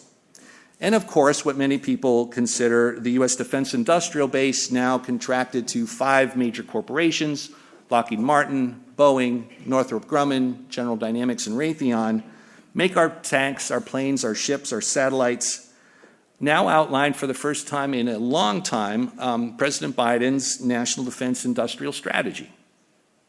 So what's the assessment of all this? The operations and management of the public-private partnership has long been a concern of our leadership. We have something called the National Security Act of 1947 that established the modern, what we call national enterprise, a national security enterprise in the United States. And in that document, there is a provision for the establishment of the National Security Resources Board, an often forgotten element that was established to prepare the United States for economic and industrial mobilization in the event of future wars. The earliest evidence of this later became the program called Enduring Constitutional Government and the Continuity of Government Programs, what we today call National Security Emergency Preparedness, fundamentally on the backbone of private interests. We have the Defense Production Act, as I mentioned, which provides broad authorities conferred upon the President to influence domestic industry in the interest of national defense. President Truman was in a legal dispute with the Youngstown Steel and Tube Company in 1952 during the height of the Korean War when he wanted to nationalize steel, and the courts ruled that that was unconstitutional.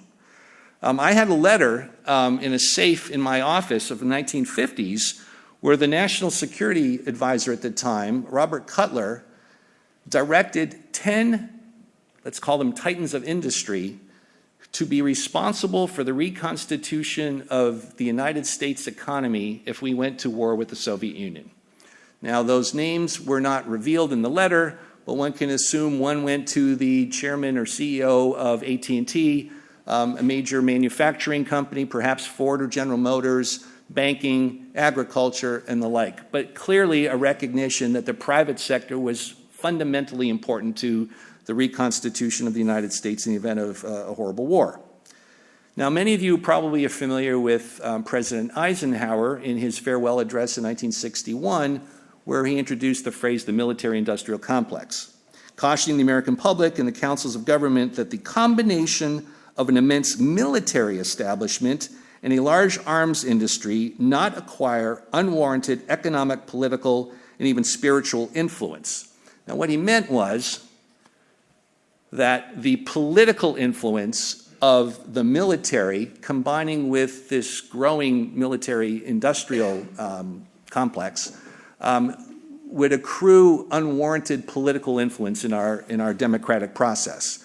But he did not denigrate or seem at all to exclude the importance of the private sector for America's vitality. We saw the military buildup in the Strategic Defense Initiative of the 1970s and early 1980s, cutting-edge research and development during the Carter administration that was later funded by and procured by the Reagan administration that accelerated the decline of the Soviet Union. That was on the backs of the private sector. The Clinton administration's so-called peace dividend following the implosion of the Soviet Union directed the defense industrial base, multiple companies, to contract to the 5 that I mentioned earlier. But those companies were nonetheless encouraged to diversify and expand and augment this era of globalization that we are now coming to rectify. The Bush administration, the creation of the Department of Homeland Security after 9/11 was established to ensure the protection of our critical infrastructure. And one of the cornerstones of that effort to protect our critical infrastructure was the creation of ISACs, information sharing and analysis centers between government and industry, with the belief that it is government's role to protect all citizens, but it is industry that has the explicit knowledge of how these industries operate, where their vulnerabilities are, and what needs to be protected. The Obama administration didn't do much of anything. The Trump administration cautioned some of us of the ills of globalization. And then the Biden administration inherited supply chain vulnerabilities and adopted the CHIPS Act in hoping to return the production of chips, the research and development, the fabrication, and a trained workforce to improve our security against that tiny little component that is so integral to so much of what we operate, chips. How have we managed this partnership? Well, we've established protections over the many years. In 1977, Congress enacted the Foreign Corrupt Practices Act that preclude corporations, particularly executives, from conducting efforts to bribe for business opportunities. Sometimes it places American corporate leaders at a disadvantage, but in the end, I think it serves us well. Congress also has something called the Federal Acquisition Regulations, known as the FAR, that specifically identifies how all departments and agencies are to procure products and services. It becomes quite burdensome. We have antitrust laws. We have laws that regulate transparency, such as the Security and Exchange Commission Act of 1934.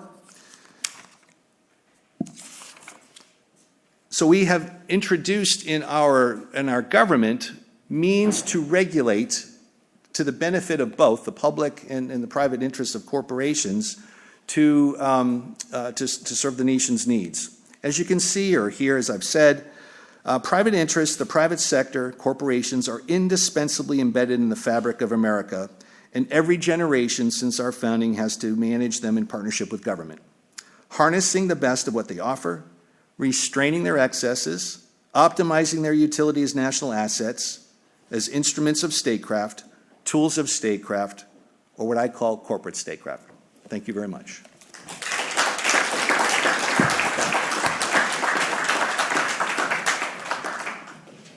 Thank you, John. So, moving along, I'm really delighted to welcome this next speaker, László Jónás. This is his first time ever speaking at the Danube Institute. So thank you very much for taking the time to come today. We hope you come back again in the future. Just a few quick things, highlight reel for László. He's currently the CEO at Design Terminal, and as a CEO, he oversees the International Innovation Agency, operating in 19 countries, focusing on entrepreneurial development. And he has, I think, a quite impressive experience as a business development specialist and an educational background in social sciences, political sciences, and business, as well as a professional background in innovation, finance, business, and management. Help me welcome László Jónás.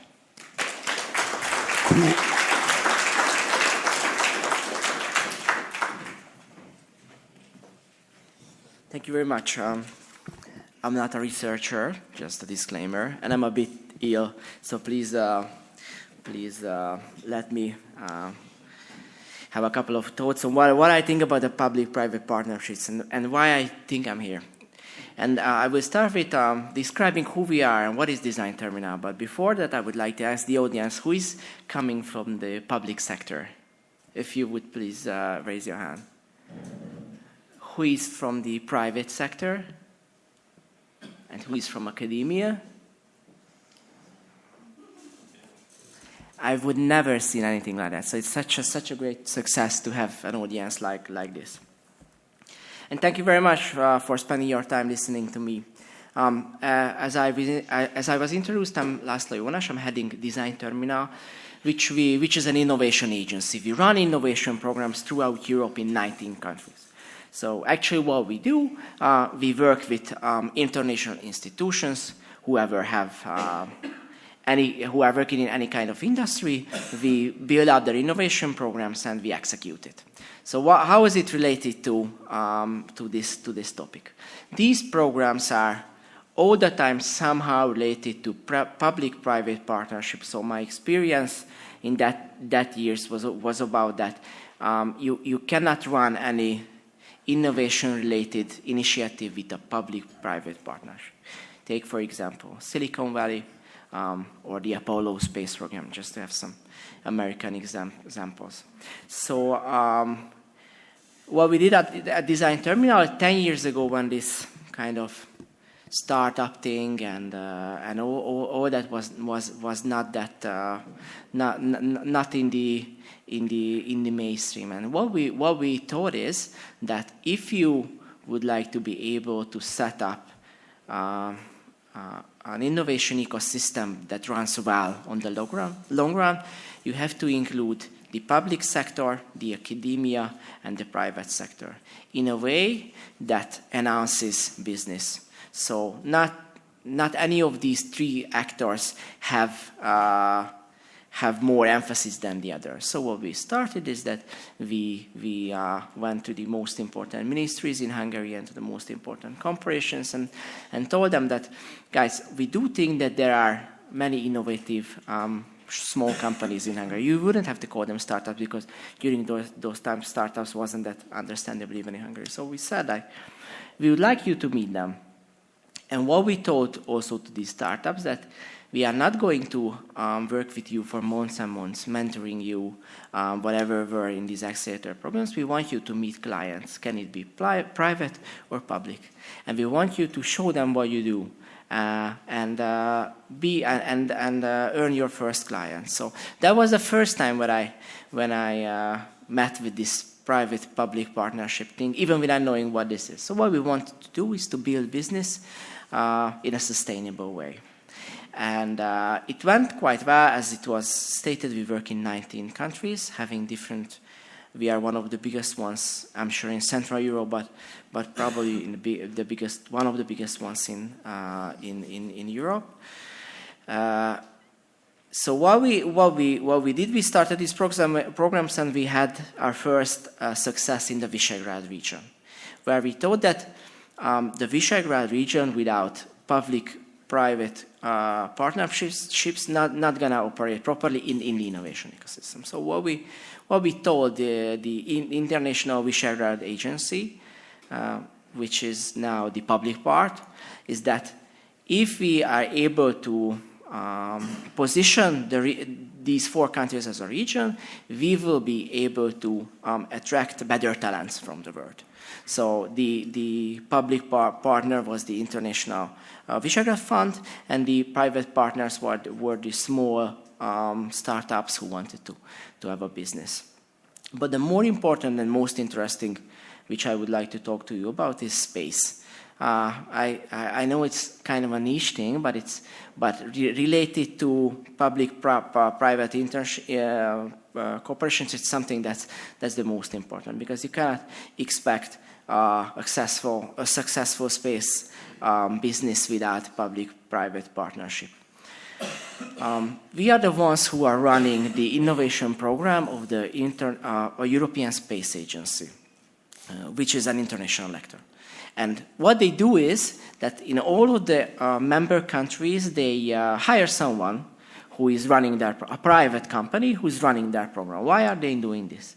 Because they always need someone who is familiar with the market in that given country. So that's what we are. So in that sense, we are now the private part of the partnership. And what we are doing there is trying to find the best talents in space and help them to find their public partners, because the business partners are always public. In that sense, there are not many private companies who buy any space-related innovations. So there we are the ones who try to help them in that sense. And why it sounds like a good initiative, because if you take the United States, the Apollo program was something that was run on these kind of premises. And what is happening now, and I will talk about that a bit later, but what we saw in Hungary, that if you take the example of Elon Musk, who we praise as a very good entrepreneur, and he is, what is happening, if you look back to the Apollo program, that was a time when the United States were able to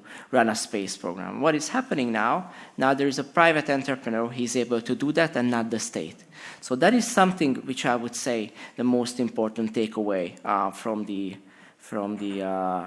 what I learned from the private-public partnerships, that if you are not able to set a framework which is long-lasting, and if you don't have a vision that is long-lasting, in a couple of decades, the private partner or the private part of that partnership are able to have more influence on these corporations than the public one.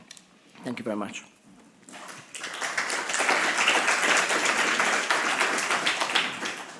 Thank you very much, László.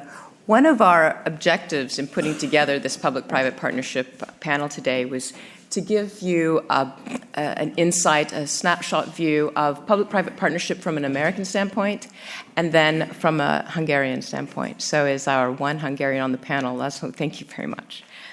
All right, so moving along, our next panelist is Jeff Hoffman. I'd like to welcome Jeff. It's also his first time here at Danube, so we hope he too will come back again in the future.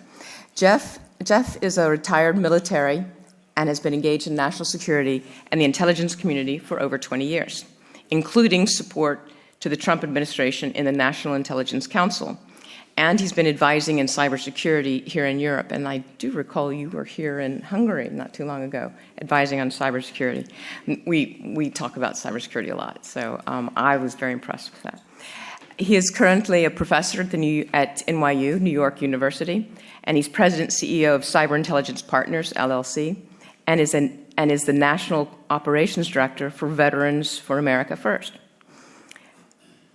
And Jeff and I also were at Oxford together. I was going to say, we talk about that a lot too. But I have to say, Jeff and I have known each other for about 12 years. He really does epitomize as well his experience as a public-private partnership standard bearer, if you will, because he's been in government and private sector and academia. With that, please welcome Jeff Hoffman.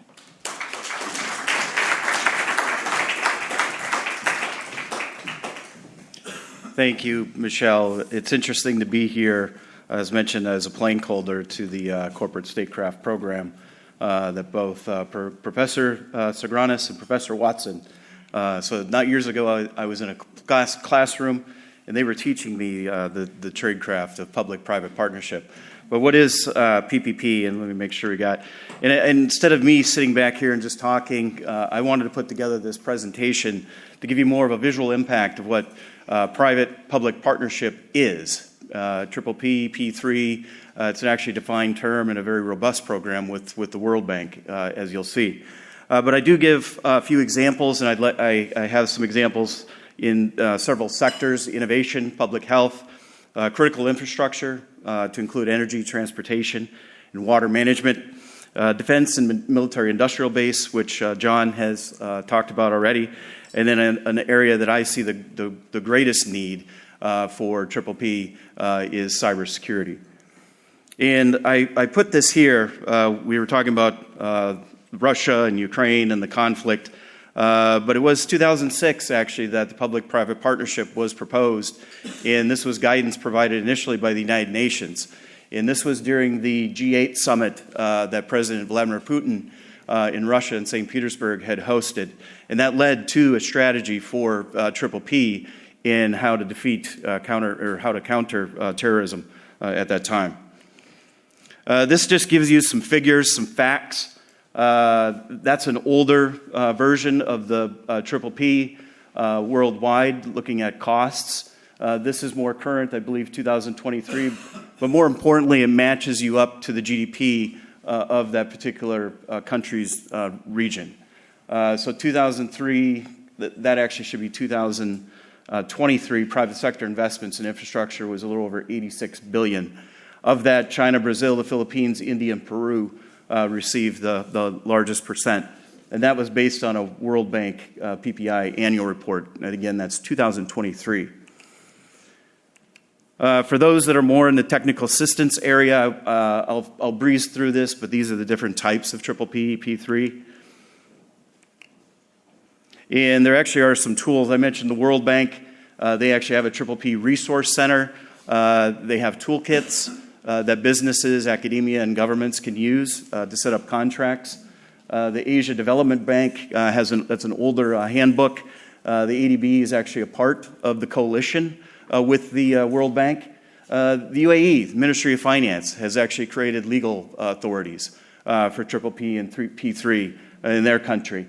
And then, of course, in my country, the U.S., I have another slide on critical infrastructure, but we have what's called the Build America Bureau.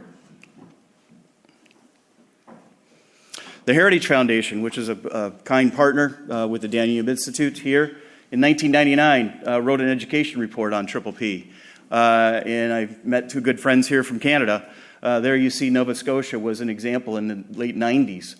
41 new schools were built as a collaboration between private and public partnership, looking at the elementary level schools. And here I wanted to look at the university level. This is very recent, 2023. A little over 75% of universities feel that they have a need for Triple P or P3 activities and initiatives. And this just gives you a breakdown of the type of activities that they're hoping to initiate Triple P programs in the universities. And now we look at public health. Very quick case here. The Cameroon pipeline. This was initiated by the World Bank. I mentioned the Triple P program of the World Bank, but it was a coalition. ExxonMobil, the Ministry of Health, and another oil company, the Cameroon Oil Transportation Company in Cameroon. And this wasn't about corporate power. This was about malaria, a disease that was killing thousands of millions in Cameroon. And so there you can see the effects of Triple P initiatives and projects. Critical infrastructure. I'm a conservative. Most of us here are conservatives. And as I mentioned, it's nice to see colleagues. Some of them I've met at CPAC, which I have my understanding CPAC Hungary was a great success this past year. But there are bipartisan neutral models. And the greatest model that I could identify is in critical infrastructure. And here we actually have the Heritage Foundation and the Brookings Institute agreeing on something. And that is the fact that critical infrastructure and the use of private-public partnership works. From an American perspective, we had executive order in July 2016 that initiated the Build America Bureau. In April 2019, President Donald J. Trump, he met, and I put dismissive, Democrat leadership to try to push a $2 trillion package for critical infrastructure, which I also believe served as a foundation for the bipartisan bill that was recently passed under the Biden administration, which was a little over $550 billion infrastructure project. And I give one example of the Port of Miami Tunnel. Combined with state funding and Governor Ron DeSantis' state in Florida, that is a prime example of the American Bureau, the Department of Transportation at the federal level, private investment and state level funding. And that's the project that you see there in Miami. Defense and military industrial base. Michelle, you mentioned that I had been here. This was actually courtesy of the Hungarian Defense News. 2022, I was here. But I wasn't here for corporate power. I was here to leverage my expertise, but to share and gain best practices in cybersecurity, specifically for the Cyber Operations Command within the Hungarian Defense Forces. And at that time, I was with a company called Booz Allen Hamilton. John, you had referenced Booz Allen. Not all of it's bad. But I provide a little history here. Expanding from World War I to World War II in helping to improve intelligence operations for the Navy and contributions to Pearl Harbor assessment, to where it is today, one of the more trusted consultants in the area of artificial intelligence for government agencies. And here I talk about cybersecurity. This was a report that was just recently released by ENISA in Europe. The threat is still there. The threat will never go away. I highlight a threat assessment from the Office of Director of National Intelligence. I didn't contribute to this one, but I have in the past to two others in earlier years. And there's also a survey recently in 2023 that 50% of Americans view China as a threat versus Russia at 17%. So the threat is not going away, and the government does not have enough capacity, not just in America, not just in the UK, but in Europe, to defeat this type of threat. And then map that against a Gartner report looking at 2025 to 27, there's not enough workforce and there's not enough skill to counter that threat. And my company, you mentioned, used to be your company, Cyber Intelligence Partners, LLC. I'm actually working with security headquarters based in London, but they have security operations centers globally to offer resale services for stocks. To address that one problem right there, 83% of small and medium-sized businesses don't have the capacity and are ignoring all the threats. And that could be something like ransomware. I mentioned China, North Korea, Iran, and other countries are just as much of a threat. These are some of the positives of Triple P, and we know as good conservatives, common sense privatization initiatives, school choice, and looking at other costly big government programs like retirement and healthcare, supply chain benefits, economy jobs, and even life-saving. And this is a prime case study here. The COVID-19 vaccination development and delivery, Operation Warp Speed. And here you can see all the different moving parts of public-private partnership, which save lives. And later on, if we had some time, I have a 2-minute video if you want to learn more about Operation Warp Speed. But if you want more credibility, there was a recent Government Accountability Office report that just highlighted all the successes of Operation Warp Speed. But there are some negatives, and we've heard about them already, starting with our first esteemed speaker, the political director, the political agendas, the globalist New World Order influence, which I think aligns with political agendas, and as you'll see in the EU, unaccountability and lack of oversight. And I highlight this as a case study. I was at a conference in Las Vegas earlier this year, and I actually addressed the crowd. This is an audience of CEOs, and I asked how many were parents, how many, of course, were business owners. And then I highlighted a fact. There's a group called the Trevor Project that has identified over 50 genders. That's beyond male and female. And then I asked those CEOs how many are ready for play dates for 50 potentially different genders of kids coming over to their house, or changing policy in their company to compensate for genders beyond a male and a female. And that is why we need more investment in mental health awareness and programs, not just in my country, in the world. And here I highlight in images tell much more than words. Starting here, this guy, he's the school board chair in my local area where I live in the U.S., Fairfax County, Virginia. And you notice him taking an oath on books of gender development, pornography. We actually have a petition to remove him. Lord Frost was here earlier. I think he might be familiar with the Tavistock Clinic in the UK, where I lived for quite a while. They're just now starting to realize the impacts of the multi-billion-dollar industry of transgender surgeries. And these are happening below age 18. I purposely put this picture up there. We've seen the images in America on the campuses, but this is in Rome. And that's the effect of migration and not being able to control your borders. And I think we all hopefully enjoyed some of the Olympics, but that opening grand ceremony reminds us of our values, God, family, country, and freedom, and why we need to fight and protect that as good conservatives, good, strong conservatives. And from a corporate perspective, corporate power can be dangerous. The Human Rights Campaign has a corporate equality index, and you have a lot of companies that will make sure that they adhere to and have a high score so they can get more investment and more money. And that is corporate power, especially if it's unchecked. And Department of Transportation is a prime example with some of their equity policy. I'm fine with gender. We want more women empowered and to be in leadership positions. But 48 other genders? Are we ready for that? And that's a real threat, actually, especially in our election coming up in the U.S. in November. And then I was asked to provide a few recommendations.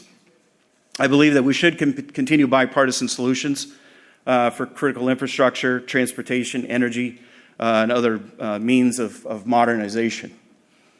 From an EU perspective, I'm not saying it. That's your report. It says establish better accountability measures for funding and project development milestones, such as EU Commission policy.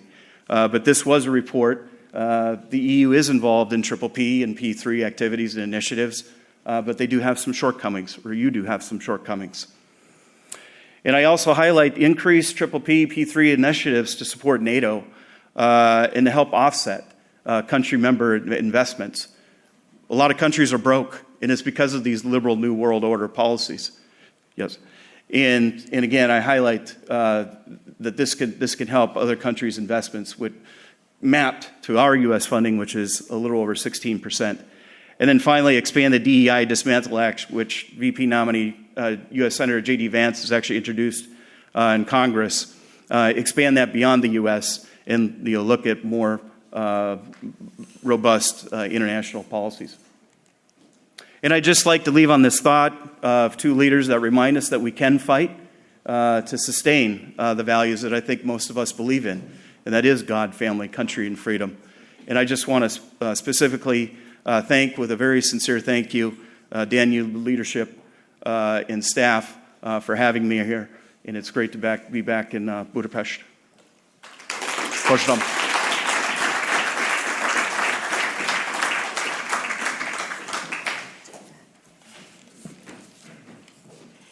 Thank you, Jeff. And thank you for the specific examples. That's always good to see. And I have to take a step back and remember you as a student, and I can honestly say I think the student has become the professor. Thank you. So moving on, I would now like to introduce on a brief highlight reel Nathan Levine. Last but certainly not least, we're making a pivot now to a geopolitical analyst perspective. Nathan is a visiting fellow at the Heritage Foundation, as well as a visiting fellow at the Danube Institute.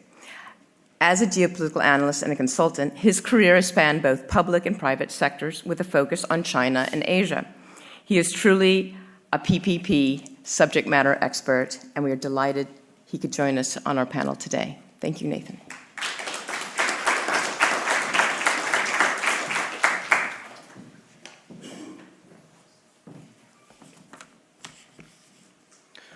Well, I think we live in an era in which the nature of globalization and the geopolitical environment have arguably made a certain level of deliberate coordination between private corporations and nation states, or what others here have called corporate statecraft, a necessity for the vital interests of both.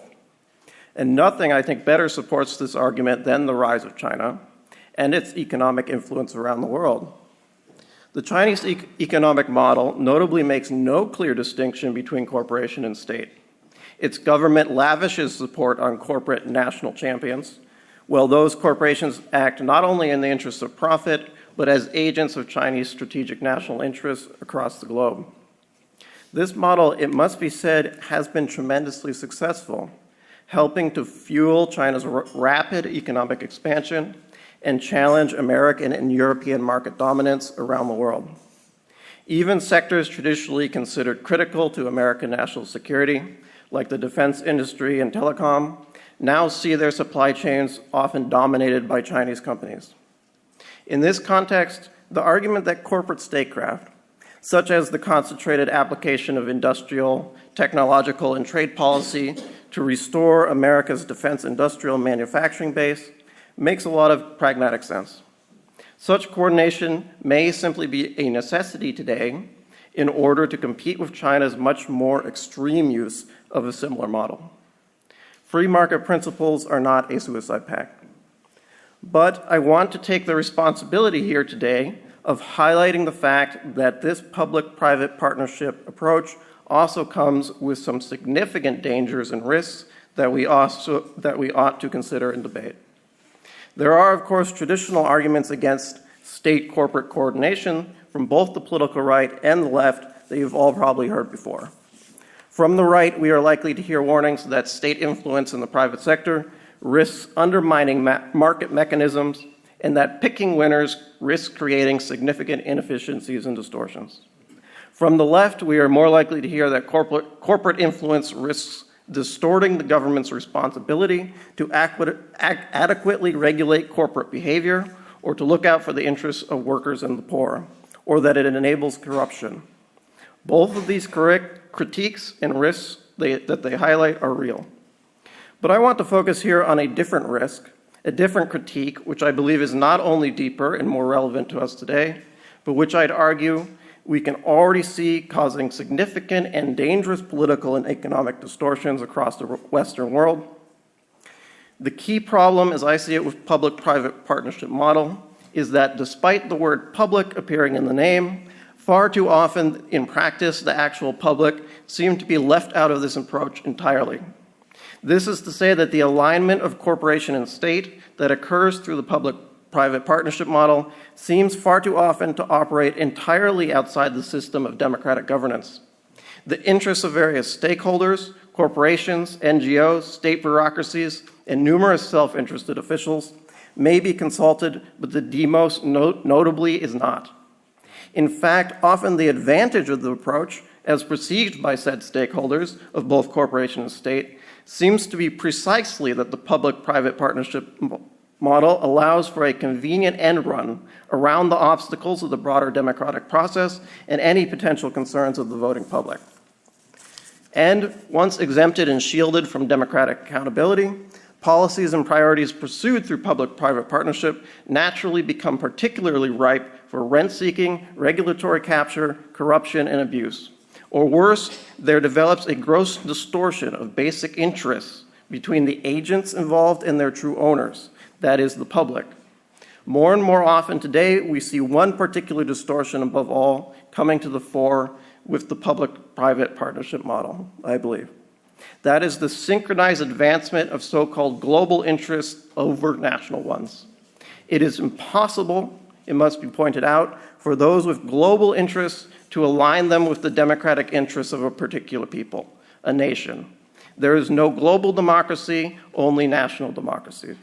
So when multinational corporations and state bodies with supranational ambitions collude to pursue interests and objectives extending beyond the national level, the result is overwhelmingly likely to transgress and trample the interests of democratic sovereign polities, which far too often seems to be precisely the goal of such ventures. Now, let me get specific with three big examples. When millions of migrants illegally cross the borders of Europe or the United States each year, they do not do so without a vast, powerful network of institutional support that helps facilitate that crossing. Hundreds of transnational NGOs guide, ferry, traffic, shelter, and run legal interference for these migrants every step of the way. These NGOs are in turn often funded by governments and international bodies, which seem to do almost everything in their power to enable or even encourage migrants' entry and permanent residency as a matter of de facto policy.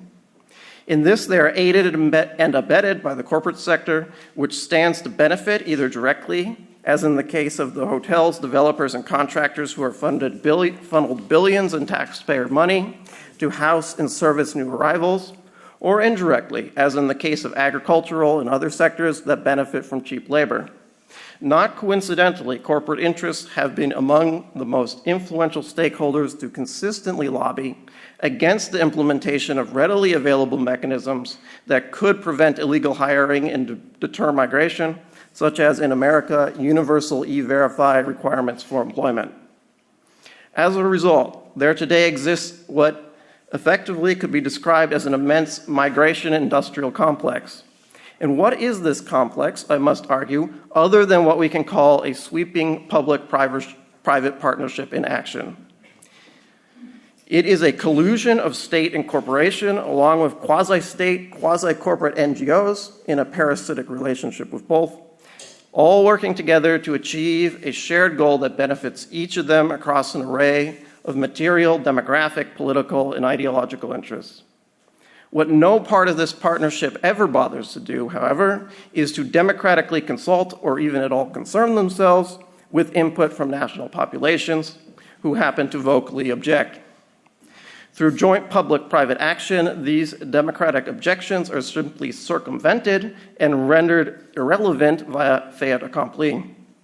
Similarly, governments, corporations, and NGOs have taken it upon themselves to jointly act in response to what they characterize as a global emergency, climate change. In initiative after initiative, they have aligned together to push allegedly green energy transition schemes developed without real public input.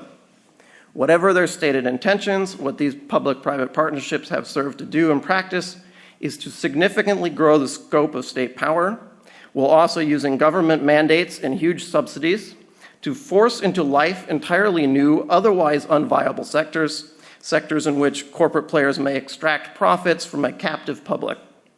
Simultaneously, around them, an unaccountable swarm of nonprofits bloat themselves on an unending feast of public and private grant money. Whatever the real threat from climate change, this vast exercise in state corporate partnership in the name of green energy transition has produced very little to show for it, except for making a select subset of people a whole lot richer than they would be in actual free market conditions.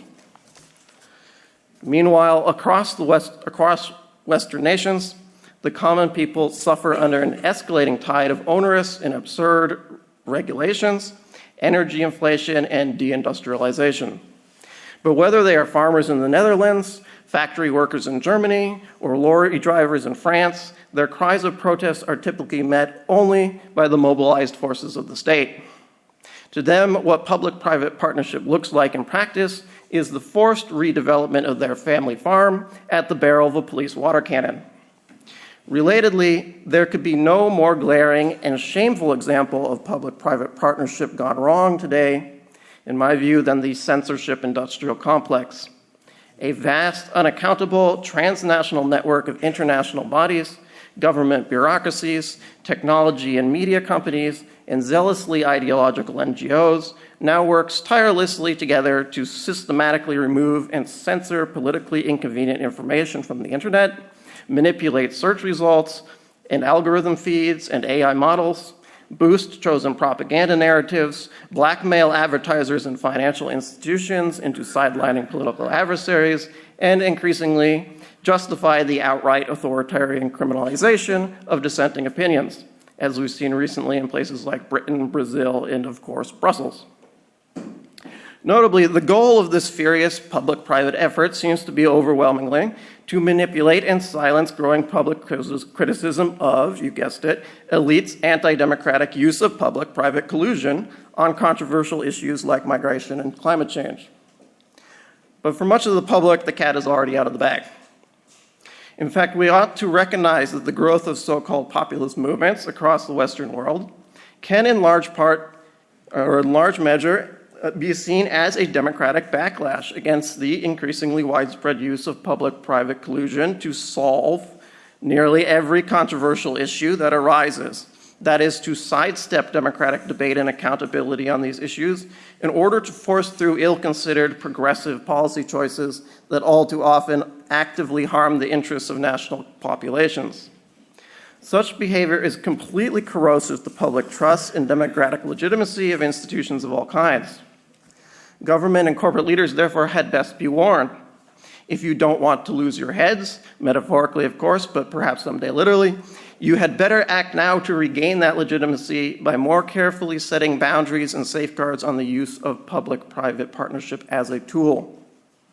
Realize that if the West acts too much like China when it comes to the coordination of corporation and state, we risk becoming much more like China in other ways as well. And many people clearly recognize that this is a real threat to their liberty and their way of life. After all, remember that we already have a word to describe when the fusion of corporation and state is taken to its ultimate logical conclusion, and that word is fascism. Yet even so, this does not mean that public-private partnerships are always bad and can never be used wisely. As I said at the beginning, I believe some level of state-corporate cooperation on critical issues like industrial policy is both inevitable and potentially quite beneficial. But how can this be done rightly? As a starting point, I would offer some simple recommendations. Genuine, benign corporate statecraft ought, above all, to adopt as its guiding principle that public-private partnerships must always pursue the interests of the nation first. For corporate statecraft to push multinational corporations into subsuming their multinational interests in favor of the sovereign nation's interests may be democratically legitimate and find much welcome. To use state power to advance the multinational interests of corporate stakeholders over that of the nation that the state supposedly exists to serve can never be legitimate. Sticking to this principle alone would help prevent much of the damage currently being done by wayward use of public-private partnerships. Simultaneously, corporations must realize that allowing states to co-opt them into serving anti-democratic ends, as in the case of the censorship industrial complex, only risks harming their long-term interests by generating festering public anger, undermining political and social stability, and eroding the very institutions that form the foundation of free market capitalism, and for it to function smoothly. It is in their interest to publicly resist such pressure, not enable it. Finally, all parties must strive to be as publicly transparent as possible about public-private partnerships, their intentions and actors, and how they operate. Secrecy breeds well-founded suspicions of conspiracy. Overall, state corporate coordination may at times be necessary, but we would do best to treat it as a necessary evil, to be approached with caution, not as an unallied good. In other words, I would say proceed with caution. Thank you.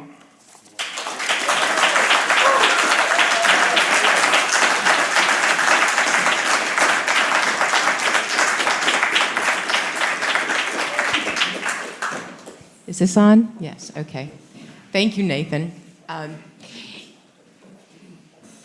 I really appreciated to see kind of things from the other side. And at Danube, we like to encourage healthy and lively debates. So we have some questions that I've been asked to ask some of you individually, and then I'm going to throw out a couple of questions that any of you who wish could answer it. And then if we have some time, we'd love to get some questions from the audience. So we have about 18 minutes, 17 minutes. So first question, László, we had some examples from Jeff of public-private partnerships, some successful public-private partnerships in the US. I wonder if you could give us, from your experience, some great examples of public-private partnerships here in Hungary. Thank you very much. I would start with one thing, that the most important is that the academia should be included in any kind of in my industry innovation, in any kind of cooperations, and I should go back to the space industry. What I found the most successful is the to be on the practical side. There is a program called the Technology Broker Program, meaning that the European institutions spend quite a lot of money on space-related activities, but the average citizen does not see money about that. So what they thought is that they would encourage SMEs to use space-related patents. And they initiated this program where there is a middleman, which can be anyone. For example, in Hungary, we are. So we are the ones who are responsible to look for patents from the European Space Agency that can be used by SMEs. And I'm just trying to think one what is known to everyone. So, for example, they use sterilization by laser in space. And what some of the companies found out that it can be used in kitchens to make it to get rid of the odor. So what they did is they used this technology which was quite expensive to research, and then they use it in private companies. So what I see the most successful initiatives is where there is a real business effect at the end. So there are people who wanna have a real business effect. Thank you, László. Thank you for that. Continuing with the space theme, because it's also very recent and topical with what SpaceX is doing. This question is directed towards you, Mr. Tsagronis. But you mentioned in your keynote, you mentioned that Boeing, with its obvious difficulty in the Starliner spacecraft, and yet we've seen the great success that SpaceX Polaris Dawn mission had. And when you look at Boeing and SpaceX as two big U.S. corporations, they are on seemingly very divergent paths. What do you think we can learn by looking at these two very big corporations in the same space race, if you will, and yet so different in the apparent success at the moment? Thank you. That's a great question. Well, first of all, both companies are private companies, Boeing and SpaceX. Both have a relationship with government. SpaceX can't launch without approval from the United States, at least in forming. And they have to meet certain standards of safety and the like, both for themselves and for the communities around them. Boeing has a longer relationship and probably more onerous relationship with NASA. So NASA, a government agency, procures the products and services from Boeing. And I think in there is some of the excessive regulation, whether it's necessary or not, that I think impedes the creativity, the innovation of a company like SpaceX, where NASA did not contract out the creation of SpaceX, but it did with Boeing. One can also look at the internal management of the two companies. I think Boeing, unfortunately, where I own stock, has declined significantly because of poor management and focus on profitability over quality control and the engineering that really made them a world leader. So I would look at the relationship of the internal management of the two companies being very different and their respective relationship with government being very different. And perhaps the success of SpaceX, more so than Boeing right now, is because of the streamlined market efficiencies, innovation, creativity of SpaceX that Boeing has lost. Thank you for that. I now want to pivot over to Nathan. Nathan, you mentioned China and their take on the public-private partnership, which we know is vastly different from the U.S. And even Hungary.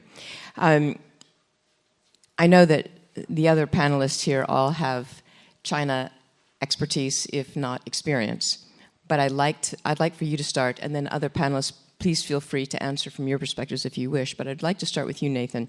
So how is the Chinese model of corporate coordination, public-private partnership, how is it different from the U.S.? Thank you. Well, obviously the nature of public-private partnership in China is very different because the Chinese Communist Party has a much more direct role in coordinating and controlling how these companies operate. I mean, every corporation in China has a party cell included in the company, which must be consulted before major decisions. So these corporations quite literally act as agents of the state. Not always. I mean, they're still driven by profit motive. But when it comes to really important decisions, the Chinese government has a veto vote. So, I mean, I don't want to overstate the idea that, you know, public-private partnership in the West is too much like China. On the other hand, I would say that it's not always completely different in the sense that when companies operate in the United States, they, for example, they really basically have to do what the government tells them. Resisting the government through legal action is very long and complicated and costly. And so it's a lot easier to just do what the government tells you. And we've seen that, for instance, with Facebook, with Mark Zuckerberg recently, you know, admitting before Congress that his company faced enormous pressure from the Biden administration to censor political speech, and they went along with it. And, you know, they didn't go along with it because they were directly ordered to, but it was just a lot easier to keep that relationship happy with the government than to cause trouble. And so that kind of influence is still there in the West, even if it's not directly controlled like in China. Thank you for that, Nathan. I understand Jeff would like to answer that question as well. Yes, and then you guys think of some good questions because I'd like to pivot over. We'll have about 10 minutes left for questions. I would love to get some audience questions. Okay, Jeff? Actually, yeah, I agree with Nathan and this addresses some of the negatives of PPP, public-private partnership. I'll use the example of Brexit when I was living in England when Brexit was passed. And I'm not saying pro or con for Brexit, but I will say that the University of Oxford and Cambridge lost funding that European Union had provided to both of those campuses and universities. And Chinese investment had moved in. I had a colleague who had a nice little Italian shop in Cambridge. He told me on the planning zone that they actually had Chinese representation, which means because they had put in this investment, for China, money talks. Look at Africa. So the Belt and Road Initiative is an absolute threat to any kind of influence or their involvement in public-private partnerships in several areas. And I will highlight one other point. Xi Van Fleet, you might have heard of her. She was escapee from the Cultural Revolution in China, Mao's China. And I interviewed her maybe a few weeks ago. And she warned, and this goes to our election coming up of the governor on the other side, Tim Walz. She warned of the threat This governor in his state of Minnesota actually has passed law where if you don't adhere as a parent to your child's gender, you could actually legally go to the courts, and you would be given a misdemeanor. And so this is the social policy influence that you need to be careful with a public-private partnership. Great, thank you, Jeff. So, any hands, any questions from the audience? Okay. You, and then you. So start. Oh, can you please keep your questions short and concise? Thank you.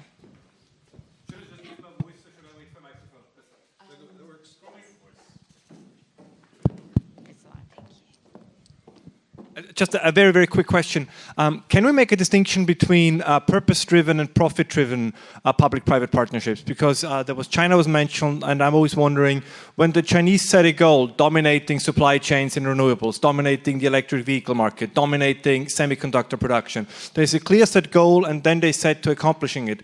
Whereas in the West, it often strikes me that the primary goal, which is fine in peace times, is still profit, but very often in times of conflict, maybe such a purpose-driven approach would be more appropriate. Did you want to address that to anyone in particular, or just no? Anybody who has an opinion on this. Gentlemen, who would like to tackle that first?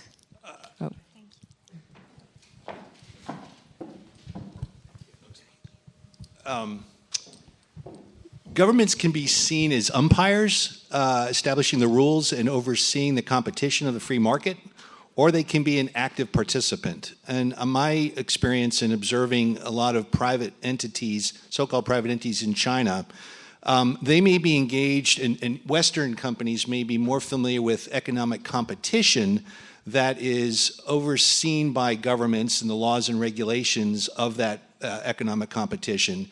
In the case of China, as Nathan mentioned, the government is often integrally a part of the economic, the corporate entity. So if a Western company were operating in China, they are familiar with competition in the West, let's say the United States, but they're engaged in economic warfare with a government behind a company in China. We've seen this in many examples, with Micron, for example, a major chip manufacturer that competes with other companies to operate in China, but there's a government behind the Chinese entities that is a participant rather than just an umpire setting the rules. And subsidizing them. China's activities, telecommunications in the continent of Africa. The government is behind the losses of Huawei as it penetrates the telecommunications networks of countries throughout Africa, underbidding any British Telecom, Deutsche Telekom, Alcatel, AT&T, Verizon, any Western company that wants to compete in the market, knowing that the government's support of Huawei to underwrite their initial losses will give them a foot in the continent, and then it's extremely difficult to replace them or supplant them. Okay. And yes, you had a question, sir.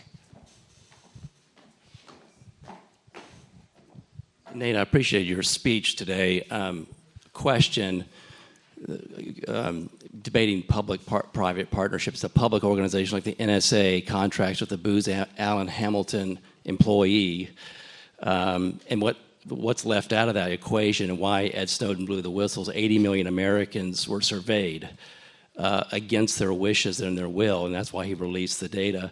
And a court later found that he was exonerated his release.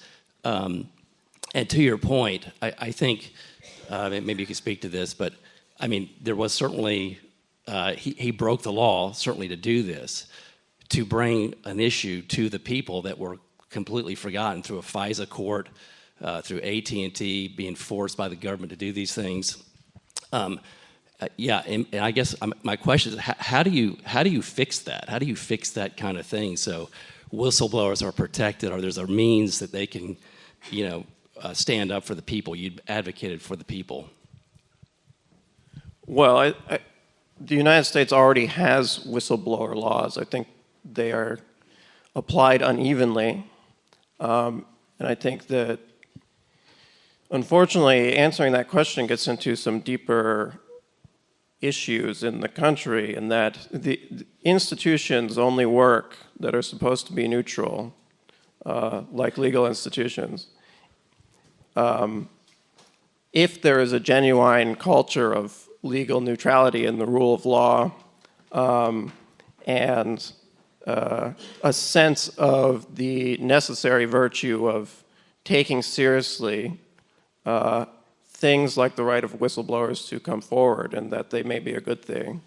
And if that culture is lost, and I think that for various reasons it's been deeply corroded in the United States, not just on this issue, but sort of across the board with institutions and the rule of law, that becomes a lot more problematic. And instead we see partisan or other skewed applications of these institutions that are no longer neutral.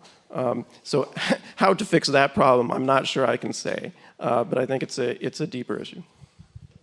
I could answer the well, yeah, I can't let that go about Let's make Snowden. this brief. We've got 2 minutes. Okay.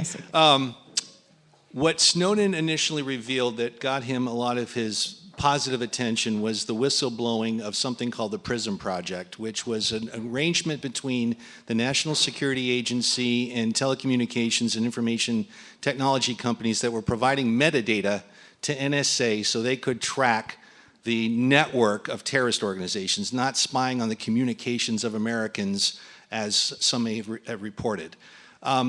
That agreement was made between or among companies and the government and NSA willingly. They weren't stiff-armed. The government approached these companies on the argument of patriotism to support the government's effort to understand the networks of terrorist organizations. What he did, Edward Snowden, was not only that, but he stole 1.4+ million documents that included military operational war plans, weapons systems performance, and vulnerabilities that can't be repeated.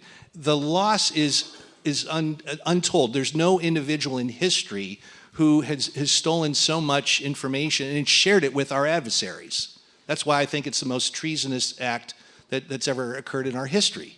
You know, in World War II, you'd have to parachute into Berlin, you know, find the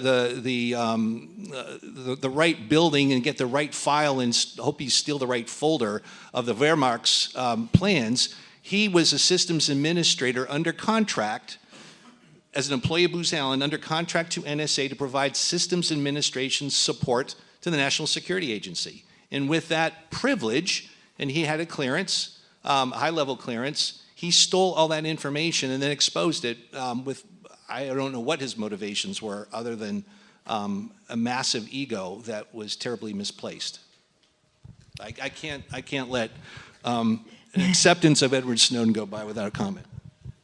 And I could just address more of the answer, the solution. And that's why this is so important from a U.S. perspective. We're under 50 days in an election of our president. And normally you'd say the Department of Justice or FBI would be the group, you know, that would look to alleviate some of these insider threats that we have.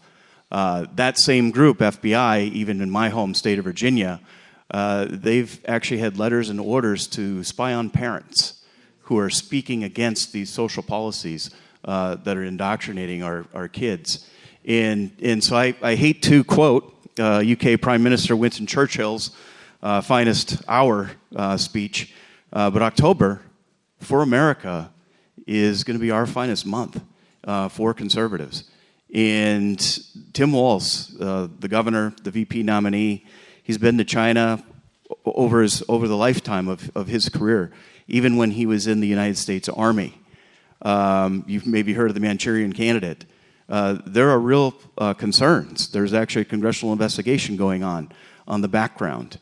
And so we are really at a turning point on November 5th with our election. And I'm going to be proudly to say that we need to re-elect President Donald J. Trump in November to save not only America, but the ideal and the values of the Western world. I think we have time for one more audience question, but before we do that, I want to ask a quick question of you guys, the audience. raise your hand if you agree with this term that we would apply to corporations in the U.S. In public-private partnership, which is patriotism versus profit. If you agree with that, that is a perspective of private sector companies in the U.S., raise your hand. That they look at things from a standpoint of it's either or, patriotism or profit. You think they only do it for profit? Yeah. How many agree with that? How many think that it's all about profit? Well, I would invest in them. Well, yeah, I mean, there's reasons for that. Yeah. I'm just curious for that. All right, so I promised, yes, the gentleman at the top of the stairs, and I think this is our last question, or? Yeah. Okay. This will. Yeah, specific to Nathan, but anyone can sort of address this.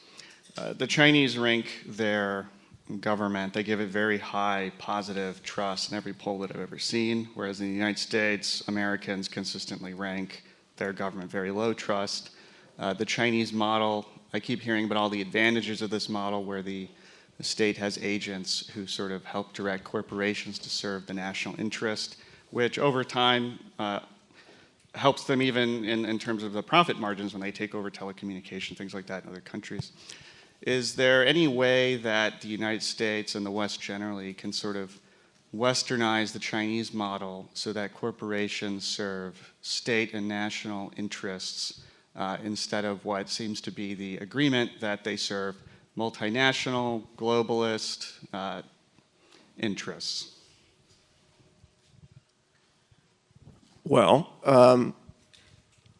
as I said in my speech, I think that putting national interests first is key to getting a better outcome from when the state leans on corporations to do things that are ideally in the public interest.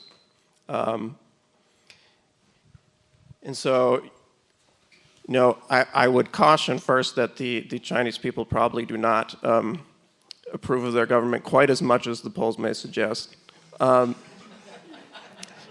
That said, I mean, the Chinese people do, however, have a lot of reasons to like their government in the sense of the great amount of development that has occurred over the last 50 years in China, which has essentially been on the back of public-private partnership in the sense of government-funded or directed, aided development that has occurred. So I am not opposed to the U.S. government attempting to direct economic energy, let's say, from the private sector into specific areas that we desperately need. I think the industrial base is probably the best example of that, where our manufacturing has been hollowed out, inadvertently or not, by various policies. And if we could bring some of that back, I think that would be great for the country in multiple ways. But